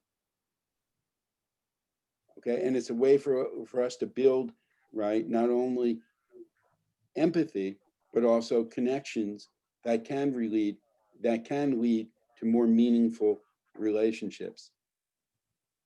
And if you're a part of an organization, whatever it is, there are ways that we have books, programs, courses, activities, team building, sustainability, corporate social responsibility programs, where we can go ahead and help you with your objectives in conjunction with planned acts of kindness. Because we've got to go ahead and start the collaboration. And this is a very easy way for people to go ahead and get involved and do it. And it all starts with communication and behavior. Get people used to doing small things that can have a big impact. Show them how they can make a difference. Okay, so if you haven't already, at some point, right, do the scan on our QR code, get our app on your phone, it takes up no memory, it's a web app, and go through our navigation, see the different initiatives we have, and then say, hey, Lyle, I'd like to go ahead and see how I can collaborate on this aspect of it, on this particular program, okay? And we get into mental health issues. We have Project COPE that we're launching, which is absolutely tremendous. Well, let's find out what the rest of these people would like us to do as a unified force. I'd like to hear from a few more of us. We have a few more moments. We have about 10 minutes. What would you suggest, any of you? Jane, is that? Yeah, I think I wanted to just jump in because we were talking about, you know, and I always say, well, what would love do here? And I think that's from a book. And, you know, it's just funny. I'm sitting here looking at Michael, and Michael has this, I don't know what his technology is, but I'm going to look at it because in absence of COVID coming along, I think most people were finding their way or would find their way into your office, unfortunately, because of the pace that we were all operating at. And I find it interesting that we have a cardiology, you know, the cardiology work that you do is exactly, I makes me think of the Grinch. Like, how do you, Michael, take your technology and grow the hearts of all people and it just makes me think it's ironic that we have you here and we're all begging to find that in which we can give birth to. But anyhow, I just wanted to, I just think it's interesting, the irony that we're talking about love and we've got a heart specialist in here that can change how it operates in our life. You know, that's great you mentioned, Jane, because I'm going to, after this meeting, I'm going to call Michael and actually start a new model, a business model, where all COVID positive patients who have fatigue as a long hauler or have brain fog, and I'm going to say, hey, here is an opportunity for a low cost. You pay out of pocket. We're going to, put you through the external enhanced counterpulsation therapy that might actually bring more blood flow to every part of your body, every nook and corner, and perhaps give you some energy physically that will translate to mental and spiritual. Perhaps we can make that link. Michael, let's talk after the meeting. Well, we're going to take a hard left turn with this conversation if we get into this topic. But the good news is we're actually doing that already. We've seen some tremendous short-term outcomes with some COVID positive patients exactly on some of these ancillary symptoms that some of the COVID patients are experiencing: brain fog, fatigue, shortness of breath. So yes, we do need to have a sidebar, Dr. Vijay, and talk more about augmenting that. Yeah, there's so many great things getting batted around this conversation, and two quick thoughts that I know we have limited time is the first thing for me, I think that's the unlock to a lot of these just gems that we're talking about is the simple act of noticing. And I think that people need to notice and meet themselves where they're at at whatever point during, whether it's COVID or not COVID, but you can't go anywhere if you don't meet yourself where you're at today. And I think that stopping and thinking about thinking, and really that curiosity, the awareness that I come back to, I choose the word notice. That's the unlock to then have this operating system to do all these different options that we're talking about with, thinking about kindness instead of fear, thinking about compassion and gratitude. I just think that's kind of the unlock to get there. More specifically, just my thoughts on how do we unify as a group? How do we triage COVID in the most effective way? I think it's all these things where I agree with everything that we're saying. I would just like to add a special emphasis to education around the vaccine. I think what's been really interesting to me in the past 3 weeks in my organization, that's a healthcare company, it was about a 60-40% split, 60% of the employees saying, I don't want to take the vaccine and I'm waiting. And that kind of blew my mind. And I said, okay, guys, we got to have a little town hall here. And it was, I mean, the gap to go here is really just, it's education. It's about making a snap judgment or how we receive, the news is a whole nother topic I'm sure we could spend 3 hours on, but just how we're getting information and then not shoulding somebody, you should do this, but at least giving them factual, good information to understand, what are you fearful of? You're not going to grow a second head on your shoulder or an eye in the middle of your forehead. And how does this vaccine work? What are the bigger fears around this versus being exposed to the virus? And after going through that meeting, I think we have less than 10% of people haven't gotten their first shot yet, which was great because we didn't mandate it at all. We just came together as a group. We had good, healthy discussions, debate, and then everybody went and got vaccinated, which I think is kind of the strategy, for us to kind of get our hand around this thing is we got to get to herd immunity and we got to get shots in the arm. I mean, I think at the end of the day, it's what we need to be doing, for a population, obviously that shouldn't get it, but for the ones that should, at least if you're not going to do it, have all the information to make an informed decision. And I think that's something that we can be pushing on.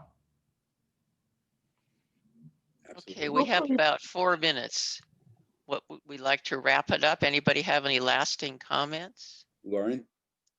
What I was actually just going to say is what it sounded like Michael did was use Maria's words. Like it wasn't a should thing. It wasn't you have to. It wasn't mandated. It was coming from a reasonable, clear, calm place of, okay, well, let's talk about it. Let's find some more information, which I think is the key to so many things, is coming from a place of nice, a place of grace, a place of understanding that we all have a different set of resources, a different set of histories, a different set of programs running, and we can find that common ground when we choose to. Yep. When we choose to. And noticing is huge. Words are huge. Making the individual choices, using our voices, Jane, collaborating, Jackie. And these are the things that we can do and we will do. And encouraging our leaders and our innovators to use their words wisely, Maria, to notice what's going on in the world and to find that common ground so we can move forward cleanly. So beautiful. Just have to. Yeah, absolutely. So, Lots Jackie, of answers. as we are talking, I've just put a title for a book that I want all of you to be authors and the wannabe authors out there as well, like Michael. I'm going to title it COVID and the Cosmic Karmic Coincidences, the CKC.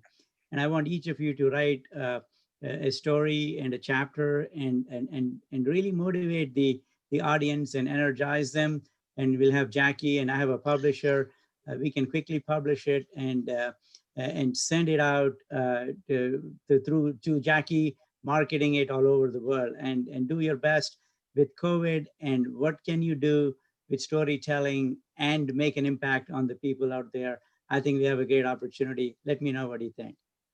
Well, Lyle already has that all figured out, and I don't know that he can do it in 3 minutes. But the book's called 16 things that we can do actually to heal. And that book would be a wonderful one, wouldn't it, Lyle? Yeah, sure, absolutely. It'd be He's a publisher. Yeah. The thing is that we do specialized books called 16 Things We All Can Do to Act Right and Help Save the Planet. And we had actually 4 books that were going to be coming out with in 2020. One, I had done a presentation to the United Nations on February 24th about mental health, and they had agreed to partner with us to do a book on that subject. Another book was with the Wesleyan Church I mentioned before on community issues. Another one was a women's leadership group, International Women's Leadership Group. Everything got either postponed or canceled, right, because of COVID-19. And you can see the results of what we're doing, which is right now the Legacy Memorial book, the safety app, and then also our Memorial Day events, which will be happening on the 19th of each day. And then these videos will be available for people for an entire month, okay, moving forward. So the thing is, we've had to go ahead and embark on our own little adventure, right, when there's a problem, right, to heal, to help with the situation. But anything we can talk about how we can do a collaborative book together under 16 things, and we can certainly go ahead and Dr. Vijay participate in your book as well. So the more information we get out there, right, the more people we reach, and the more lives we can affect in a positive way. And that's what it's all about. It's about outreach, it's engagement, inspiration. We've got to educate people where they can be inspired to take action, even if it's in their own little sphere. That's a big deal. So, yeah, and I will get all of your information around to each of you of who we have here today. And I would appreciate it if each of you could set up a time with me to talk with Lyle. And we have an interview such as we have here. And I thank you so much for being here. We wanted to close in on time, and it has been very insightful. And we will follow up after this. Again, thank you so much. So thank you so much. Wonderful. Thank you, everyone. So thank you. Everyone. And Good meeting everybody. Again soon. Thank you. Thank you. Bye-bye. Have a wonderful evening. Thank you, everyone. No one's leaving. We can talk more. You can come into the next session. For now, Lyle. Okay. Bye-bye. Thank you so much. Thank you.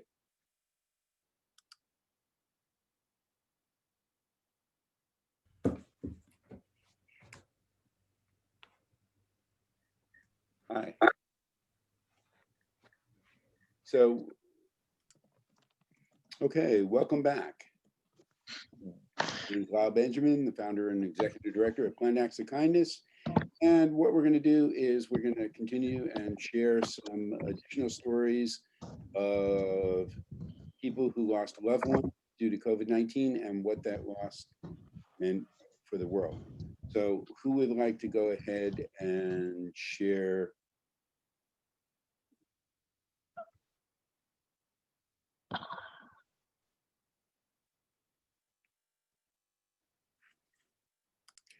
Okay, Eric, go ahead and share.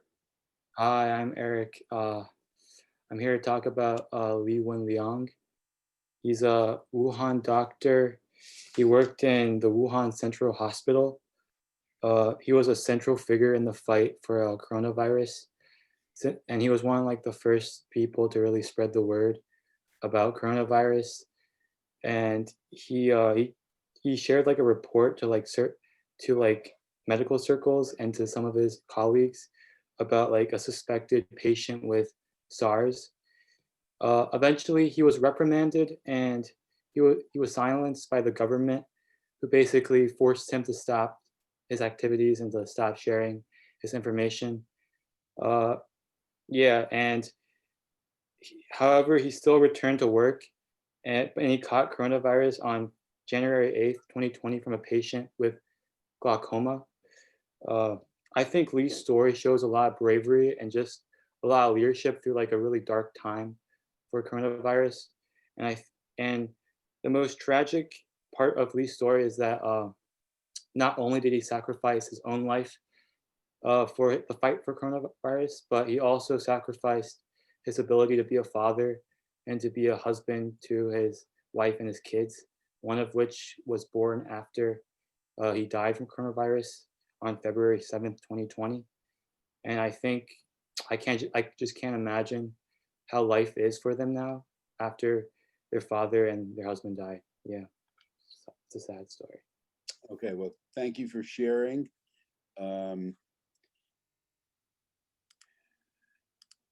Let's see. Yeah, absolutely, that is. And everyone should be familiar with, with the doctor for what he went ahead and did in terms of, we would call that like a whistleblower here in the United States, who tried to alert people to, the issues. And, what we do is completely non-political. Okay, we deal with governments, we deal with companies, so we don't get into the politics of what transpires. We get into the solutions to the issues. Okay, and the thing is that you spoke about, the tragedy, which it is, but the thing is, we're also here to talk about how people can heal from those circumstances. So it's more than just relaying that, right, the person died and that's a horrible situation. Okay, the way that his wife and his children can heal is by remembering who he was, what he did in his lifetime, and what a positive force he was in the world. And they can take happiness over that. So this isn't just about, sharing stories and then staying in that place where we're sad about it. Of course we're sad about it, but we also have to have a path where we can get through that grief so that we can heal and move forward. So when you share stories like this, please understand the effects that you can have on others by how you frame the story itself. Do you all understand what I'm saying? Okay. In the past talk that we just did in the previous session, someone was saying that when we have problems, what we need to do is flip it and we need to think of them as adventures. And I said, well, there's a middle ground to that because very few people are going to think of having COVID-19 as an adventure. Okay. But we do have situations that we need to solve, that we have to find solutions for. So we can choose to look at things as problems and they're insurmountable, or that they're situations that we have to find ways to solve. And that's my vote. Okay, because that's the path of healing. That's the path where we can bring people back to quality of life. Because otherwise, it can be completely devastating for years and even for decades if you don't learn how to cope with it. So we've got to teach other people how to have behaviors that are going to be more caring, even if it's for themselves. Think about preventative medicine, not just treatment. Okay, thank you for sharing, Eric. Very good. Okay, who's next? I am. Go ahead. Oh, my name's Alexandra. Sorry, did you say something? Yeah, I said, hi, Alexandra. Oh, hi. My name's Alexandra. I would like to share the story of Adeline Fagan. Could you tell me how to share my screen, please? Yeah, at the bottom, there's at the bottom of your screen, there should be a shared green button. Is that right, Prama? Do you see it on yours? Yes, yeah. And then you click on that, and then it should come up with another pop-up, and at the bottom right of that, there should be a share button. So do you see at the bottom of your window, there's security, participants, chat, share? Yes, I see it, and then a desktop one and whiteboard pop up. I'm sorry, say that again? It takes me to a section where it says desktop one, whiteboard, iPhone, iPad via AirPlay pop up. Yes. So she was a Texas doctor. She was only 28 years old. Since she was 11 years old, she wanted to be a doctor. And her goal was to help a lot of people. And she did help a lot of people. She was an OBGYN doctor. And during the pandemic, there was an opportunity in her hospital, especially during the rise of COVID around the summertime, where we peaked at a really high number. So this opportunity allowed doctors to take a few months and just only help COVID positive people. And she took the opportunity because she wanted to help more. And sadly, after a few months of working in this rotation that she took part of, she got positive with COVID too. She was diagnosed, and then her conditions got worse and worse.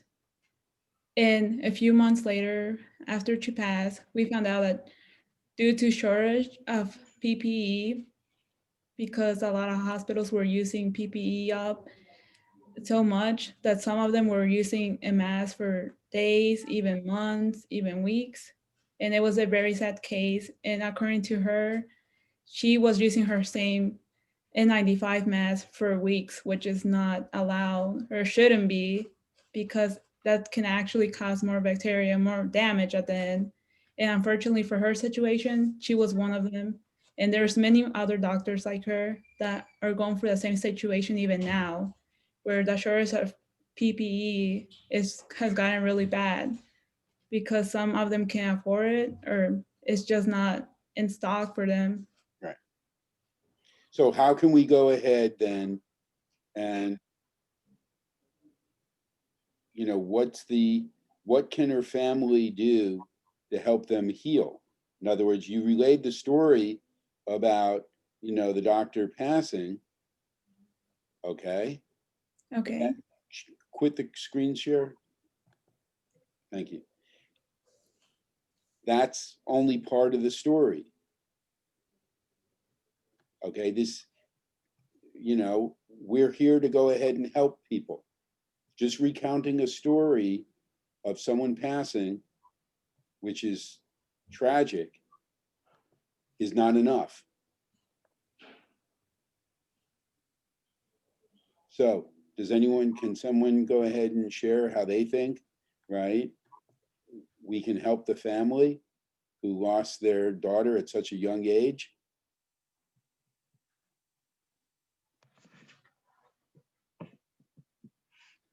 Well, the thing is, rather than like just focus on the travesty and what loss we have suffered, the thing is, the person is only gone when we stop remembering them in our hearts.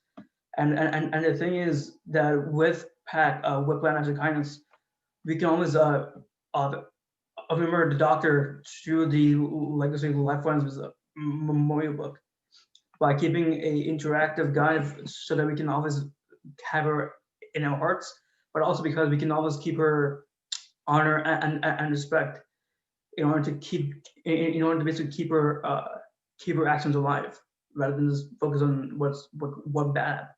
Sure. That's absolutely a great way. Michael? And also, in addition to that, of course, we have to do this. But the doctor also, Alexandra mentioned that she had to use the same mask for a long time. She had to suffer alone. And that's what I think that the doctor is not the only one like this. There are many doctors who are suffering the same.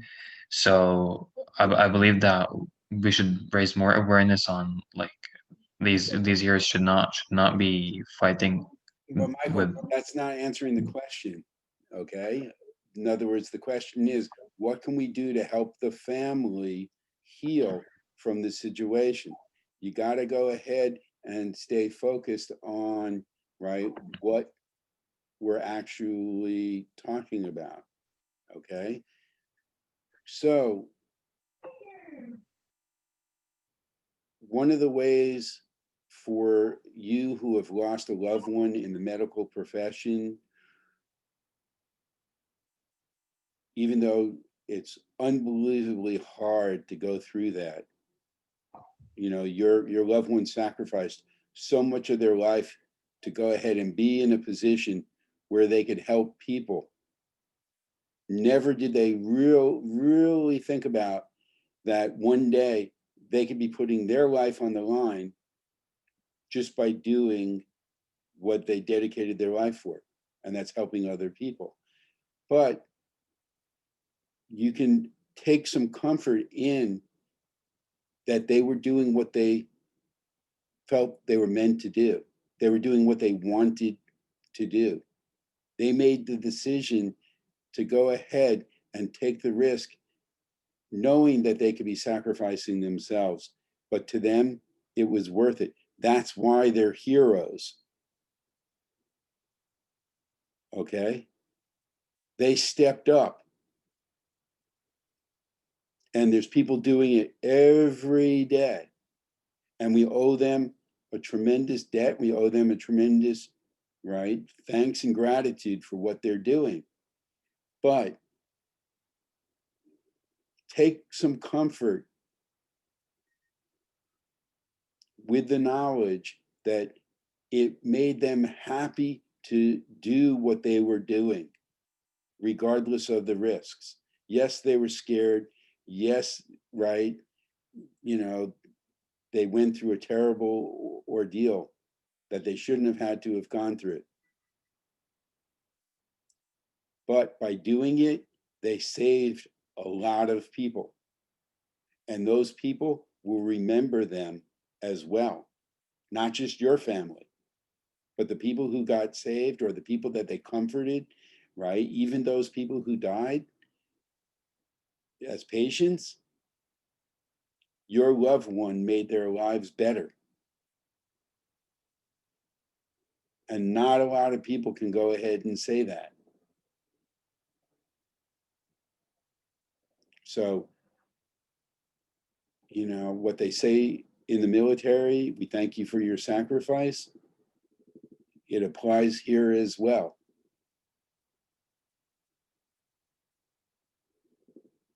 Doesn't mean that you don't grieve, but it means that there's a place in your heart where you should be at peace. And, you know, what Promise said is that the book can help bring some happiness and joy. Yeah, it'll bring tears as well. I've been there. Okay. You know, I lost 3 family members to a plane crash. So I know what it's like.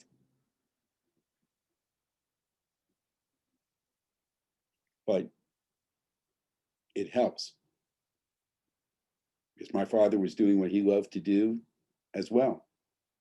He was flying a plane. And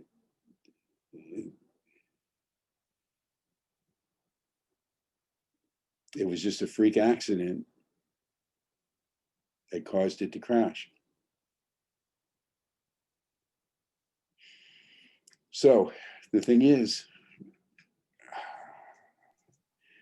you know, we have choices in how we can look at it as well, just like they had choices in terms of what they did.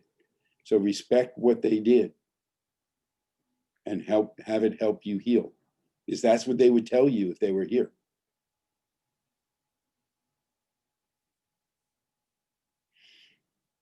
Okay. It is tough. No question about it. Okay, who else would like to share? Rama?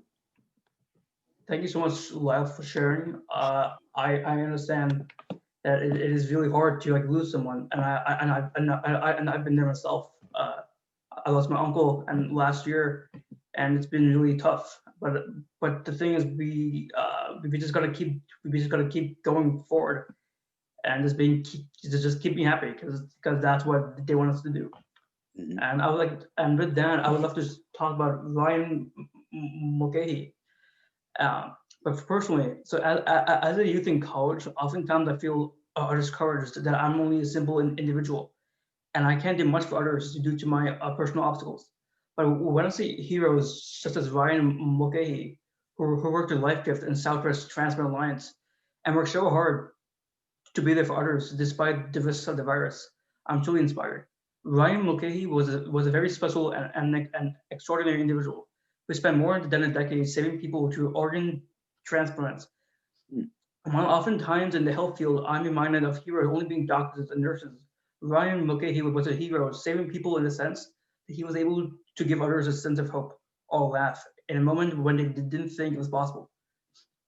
Mulcahy was a hero, not only through his actions, but also through by his personal happiness, never failing to brighten up a tense situation and allow for individuals to come out of their personal darkness and see the light at the end of the rainbow. While Mulcahy has died and moved on to heaven, I'm constantly reminded that to his dying day, Ryan saw to it that society flattens the curve and the frontline workers finally get a much break. Being in the front line since March, putting aside their own families and health. Though these next couple of months are still full of uncertainty, well, one thing that is for certain is that Ryan, no matter how small or how incredibly gifted he was, is that he wanted to see that individuals like me and you will keep on supporting each other because we are one people and we are one planet. And I personally will carry on his legacy by helping to slow the spread and flatten the curve because that's what he would have wanted, so that we don't lose any more heroes than we have already. Our thoughts and prayers go to Mulcahy's family and his friends and colleagues. So thank you so much. No, thank you for sharing, and very, very, very well said. So I appreciate that. And so does his family, absolutely. Okay, great. Next, Michael.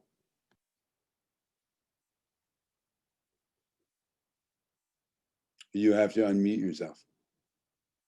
Oh, it's Michael. I was just thanking Brahma for this speech that he had, and yeah, and I'm gonna be sharing now the picture of the person I'm talking about. His name is Robbie Brown.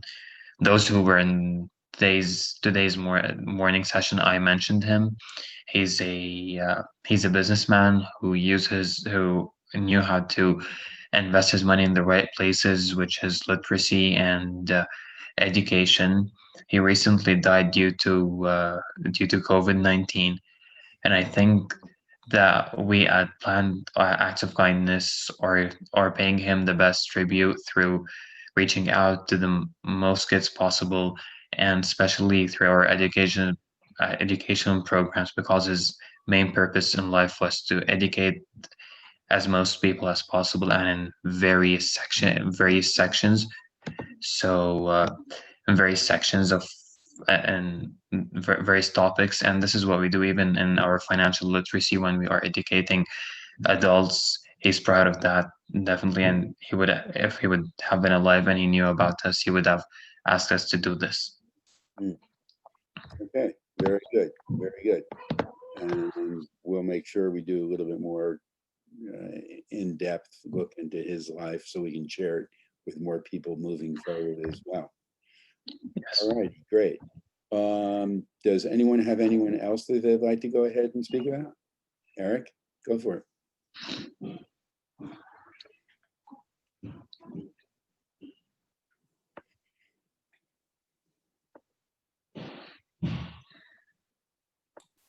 This is Merlin Pambon. She was an ICU nurse at St. Mary's Medical Center in California. I think she is a prime example of somebody who cared a lot more about others than herself during this tough time. Not only was she 66 years old, but she worked in the ICU, which is, of course, one of the most dangerous places in this time that we're living in. Unfortunately, she got COVID in the spring of 2019, and she woke up 4 months later, and her doctors all said that basically she was close to death multiple times. This is a quote by a critical care medicine specialist, Magid Tenios, who cared for her during this time. However, Merlin was really I think Merlin was really persistent and like just really determined to get back on her feet and to move again. And it took her 8 months to fully finish her physical therapy and gain the ability to move freely again. Look, all of her colleagues all spoke highly of her and called her Alexander's family, and they all talked about how rewarding it was to see her well again. I think Merlin's story really shows the light that's still here despite despite the darkness of COVID. I think she is definitely someone that we should look up to, and she's had a really extraordinary experience. Yep. Very good. Very good. Yeah. And the same things that we said before apply. I mean, we have, people are dedicated to helping people and dedicated to really in the medical profession, saving people. So they do what they've spent, their life doing. And unfortunately, because of COVID-19 and some of the surrounding aspects of it, they paid the ultimate price. But again, we have to go ahead and give them the respect that they're due. And that is that they were doing what they love to do, and they were doing it in service to other people. And they were willing to go ahead and make that sacrifice. So we're going to respect that, and we're going to honor them for it. And we're going to carry that forward to share with our our family and our future generations, so that their sacrifice isn't forgotten. Because what they did was an extraordinary thing. So they deserve to be honored for a very, very, very long time. Okay. Anyone else? Do we have room for another, or we're good for now? Okay. So the next thing that we're going to go ahead and do is we're going to talk about the COVID-19 safety app that we developed, and share some information about that. And what happened is that the background behind this story is that we have a lot of students that come from colleges all over the country. And I looked at what the universities were putting out while they were telling people to come back to campus. And I saw that I felt their safety protocols were not as adequate as they could be. So I did some research, and I came up with 35 different behaviors that people can do, broken into 5 categories, in order to stay safe. And then we built an app that people could use in order to track their behavior. So they could go ahead and, let me see here, one sec. They can go ahead and go into the app, go into the category that they're going to be doing some activity, and then check off that they actually did it. And then at the end of the day, it would tabulate how many of those behaviors did they do in order to go ahead and stay safe. And this way, what it does is it reinforces the behavior that they can be doing to protect themselves and other people. So I'm going to go ahead and share my screen. And this is our COVID-19 safety program on our app. This is our app that goes into the different major areas that we focus on, our clubs, our books, our courses, our events and games. This is information about the Karma Club and the 4 different activities people can do in order to level up in the Karma Club. This is today's daily pack. This is our crazy ambitious activities programs, which we'll get into a little bit later, about things that you can go ahead and do to make an impact in the world. And these are things that actually, when you go through trauma, one of the things that you could do in order to help heal is to do things to benefit other people where you're getting out of yourself. Because a lot of times what we do is we tend then to isolate, we tend to withdraw, and that doesn't always help us with the healing process. But if we have a support system that we can engage in to get our mind off of ourselves and our own problems and situation, that can help us heal faster. So these programs can be used for a variety of things in order to change behavior, in order to help other people as well as yourself. So with the safety app, it's broken into health, hygiene, outdoors, people, and wellness. So for health, these are some of the things that you can do. If you're not feeling well, stay home. If you develop a dry cough, fatigue, fever, difficulty, go get tested. Call your doctor or healthcare practitioner if you develop any of those things. When you go out, don't use the public restrooms. Okay, if you're feeling lonely, isolated, depressed, call the helpline.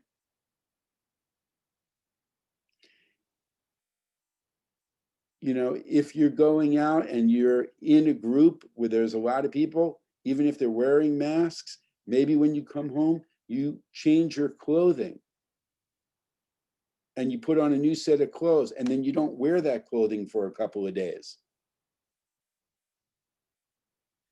Quarantine yourself if you test positive. Don't risk other people. And do things that are not going to compromise your respiratory health. Like stop smoking, drinking, doing drugs, okay? This is a great reason to stop those things.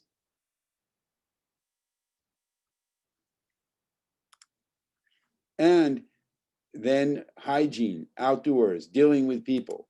When you're outdoors, practice the physical distancing. Wear your face mask, okay? Maintain social distance, even when you're eating.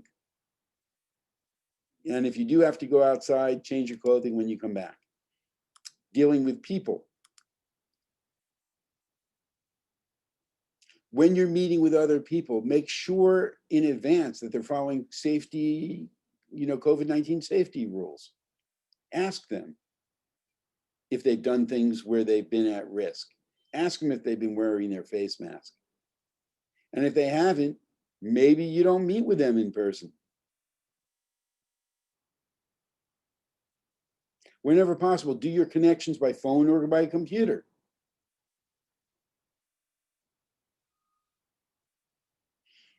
Okay, so wear your face mask when you're in groups, even when you're indoors.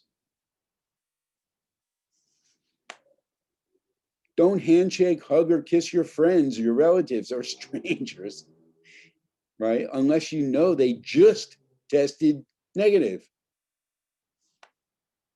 Okay, so these are things that you can do and to stay safe. And these are things that we've got to go ahead and do. Now, if you're a member of a school, a church, or a temple, a mosque, if you're a member of a nonprofit, you can actually contact us and we will brand the app for your organization. And then you can give it to your people. They can go ahead and utilize it. And we can set up a leaderboard where we can track what they go ahead and do, not by GPS, by their points. And the people who do the most and stay safe over whatever cycle you want to do, whether it's 30 days, 60 days, 90 days, we can do recognition and rewards for it. So you can use this as a wellness program within your organization, whether it's a sports team, whether it's a church group, whether it's an entire school, whether you've got 10 people, whether you've got 10,000 people.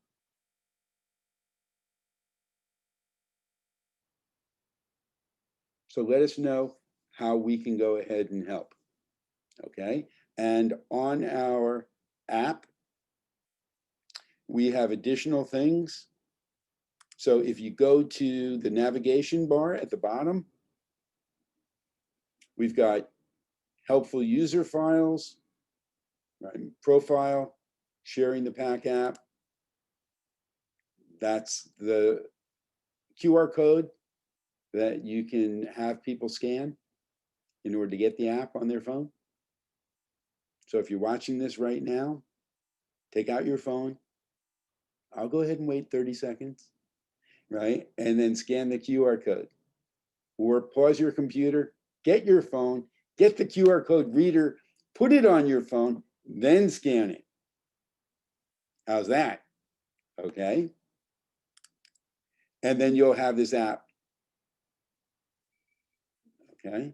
There's a open letter from some guy. I don't know who that is. Just looks like me. Okay. And it goes into how you can be the hero.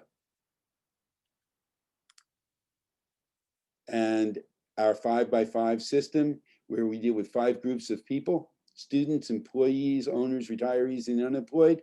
And we work in conjunction with 5 types of organizations. And we're going to ask you to be the hero by who can you recommend that might be interested in learning more about what we do in order to help people. And it can be anywhere in the world.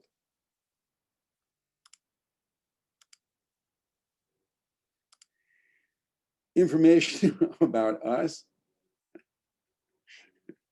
I'm not going to say which person I am here. Oh, wait a sec, that went way too big. Okay. Don't worry, we have fun doing these things. There's a bunch of testimonials, including from Jack Canfield. He wrote Chicken Soup for the Soul. Most successful series of books ever in history. Loves our programs and supports us. And there's a lot of other people we just haven't updated the app. And you're welcome to go ahead and submit your own testimonial. Okay, if you like what we're doing, if you think what we're doing is worthwhile, please submit your testimonial. Okay, review what we do. Get in contact with us. Okay, tell us, right, how we can be of service. That's what we're here for. So you can go through our PAC mission, and it says, tell us what you think. Okay, some of this I already talked about. What our goals are for 2021, 2022, 2023, 2020. Okay. And let's see, where are we? The power of planned acts. And this is, you know, real important stuff, actually. So it's the power that's within all of us and what we can do to make change in the world. Most of us don't think that we're capable of doing it. Well, you are. You just need guidance. Okay, and that's what we provide. Right, back to our action programs. Our programs are fully aligned with the United Nations 17 Sustainable Development Goals. If you're not familiar with them, you can read them here.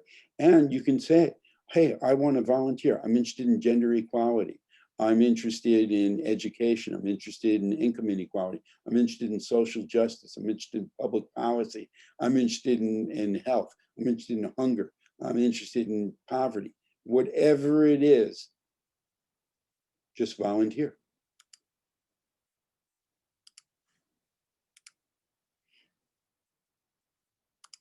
Okay, all things karma, right? Our Karma Club, the 4 activities you do to level up. And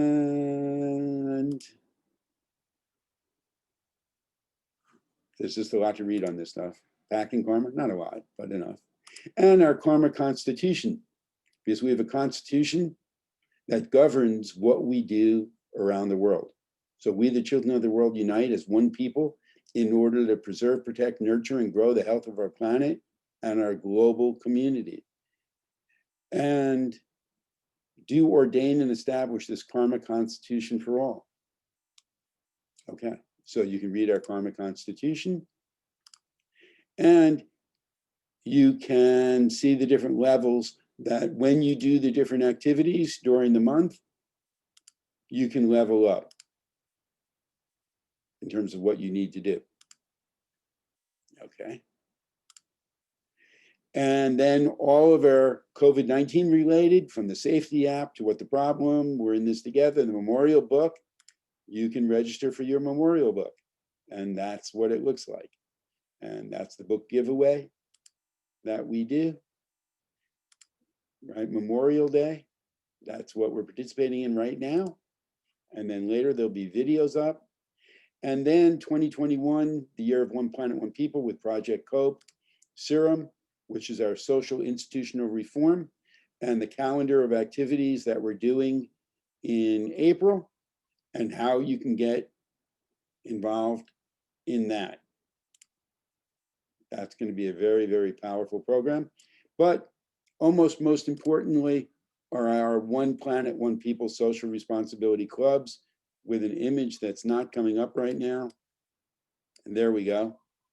And this sort of ties in a lot of things that we spoke about, how people move through the club, how we go ahead and reach people based upon their interests, how we do it in conjunction with our 5x5, how we do it from a grassroots up and the top down. And if you want to volunteer, you simply fill this out. And by all means, let us know what you think about what we're doing. Okay, that's really important. We need some feedback and acknowledgement for what we do as well. And then these are some volunteer programs. So heroes needed, appreciated, recognized, and rewarded. And World Ambassador programs. This is my favorite, our Crazy Ambitious Activities programs. Go through here, find something based on your background and your interests that you want to do. You want to help set a Guinness record. right? Do you love reading? Do you want to get libraries involved in what we're doing? Do you want to interview people? Do you like music? Do you want to bring our program into prisons? And what I spoke about earlier, right? Do you want to get the Pope involved? I want to do this.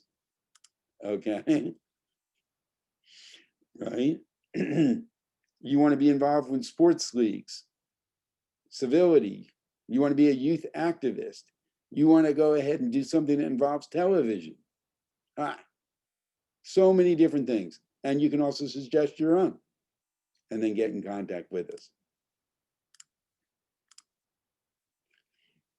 6 degrees of outreach. You want to reach the Pope? You can do it in 6 people. This explains how to go ahead and start your chain.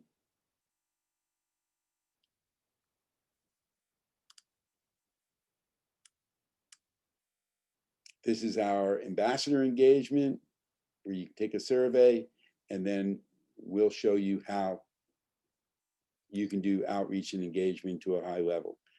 Our internship and mentorship program, okay, that goes into all the benefits that you get from participating in that program. We have income-related programs. We have engagement programs. If you want to donate, right, and help us with our mission, we would really appreciate that. If you're in an organization and you want to go ahead and have a corporate social responsibility program, we can help you with that. If you want a sponsor where you can do outreach and engagement through our programs, where it benefits you in terms of branding, marketing, public relations, business, entrepreneurship, we've got those programs also. We customize them to your objectives. So that is the app. I hope that was interesting and informative, and I hope that you participate by downloading it and actually using it and sharing it with others. So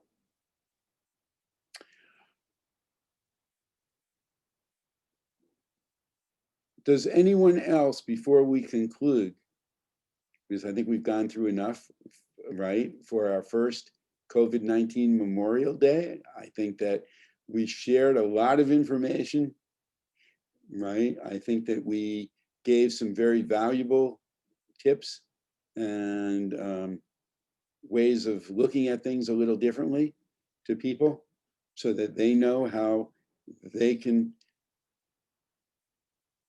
process things a little differently for themselves, for better outcomes, as well as how they might get engaged and be the inspiration for other people as well. So any closing thoughts that you'd all like to share? I just want to share my my thoughts. I just want to share my ideology, I guess. But basically, if you've taken one thing from the entire day, just remember, be the change that you wish in the world. If you want to change so many things, like the first place, like you have to start is yourself. If you don't change yourself and make individual actions, nothing can happen. And as we keep saying, there's always the power of one. As every single movement since the dawn of time has began with one person having this idea that can basically change of like the entire world. And I mean, I don't know. I feel it really doesn't matter how much money you have, how much toys you have. It really matters what you have inside. And if you have a desire and will to make the changes in the world, anything is possible. So yeah. Absolutely. Okay. And I've seen a change in you since you've been in the program. So I commend you for having the desire, the determination, the willingness to learn. And most importantly, that you're willing to take action on what you learn and go out of your comfort zone in order to be a benefit to yourself and other people. Because that's what you want to dedicate your life to, is being right there for other people. And it all starts with what's right, your behaviors. Okay. You know, the thing is that a lot of times people, they get into something and they feel like they can't do anything until they learn everything they need to do. And then they can take the step forward. Well, that's not how it needs to be. What you need to do is take the step forward and then learn as you go. And then things will start to happen. If you wait until you know everything you need to know or feel that you need to know about something, you'll never take that step. You'll never be able to go ahead and help as many people as you claim to want to help. So it all starts with taking action. So take the action, okay, and continue. The action is the important thing. So that's what I encourage you all to do. Okay, anyone else? I just want to say a quick thing.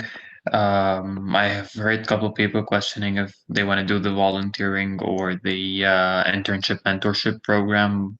Like, an advice from me or recommendation, I would suggest if they do the mentorship internship, if anyone here is questioning it, because it's definitely more valuable and you could be giving and also at the same time learning a lot. It's not just doing the good thing, it's also receiving and learning. Absolutely.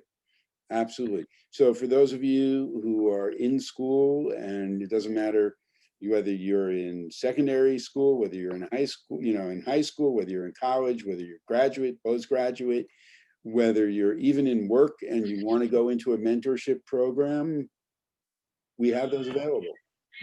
So let us know. That's the next big step up from just volunteering. Okay.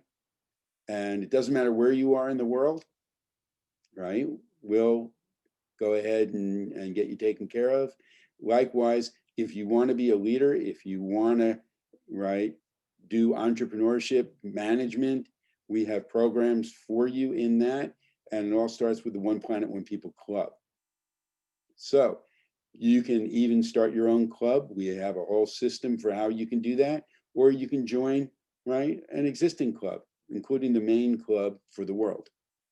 And then, right, we'll show you how you can build a team, how you can collaborate with institutions, and how you can make things happen on a huge basis. Okay? Doesn't matter how old you are. You can be 12 years old. And if that's your goal, you can make it happen. Okay? Thank you, Michael. Anyone else? We're good? Yes, Alexandra. Hi, I would just like to take a moment to thank you for everything that I learned today. Today's my first day on here meeting a lot of you guys, and I'm very thankful for this opportunity because I did learn a lot today, including technical help and tips, but I was glad to come on here and learn all these stories, and I would like to take a moment to honor everyone else that wasn't mentioned today, but I'm very thankful for whatever it is they did, because we will keep their presence honorable. Mhm. And I want to say thank you. I'm excited to learn more. Great. Well, thank you. And thank you. I know, right? We had a mix of people today, people who've been in the program and a couple people, yourself and another person from an earlier session, right? But that's intentional so that you can really see the power of what we're doing. Okay? Because we are different from other MPOs in terms of the scope of what we do. And we're certainly different from other internship programs. So this is a great opportunity for people, right, around the world who are going to be viewing this to see paths that they have and opportunities they have, just like you as well. Okay, so you had the courage to go ahead and come on, right? Well, somebody out there might be the next person who's on. All they have to do is take action. All right, so we good? Okay, thank you again for taking the time out of your day and sharing what you shared, right? It was extremely valuable, extremely important, and we're not stopping here. This is just the beginning. We are going to grow stronger, we're going to grow more powerful, and we are going to exert a positive impact all over the world. So you all come from different areas of the country, of the world. Let's go back into, right, those areas and bring what we're doing there and give people the same opportunity to grow and develop. Thank you. Thank you. And how do we leave our meetings? We smile, right? Because that's something we can do and we can pass on to other people. So make someone else happy in the world, smile, okay, and play it forward. This is Lyle Benjamin, the Karma Guy, right? You have a great day, have a great week, and stay safe and stay well. Thank you. Thank you.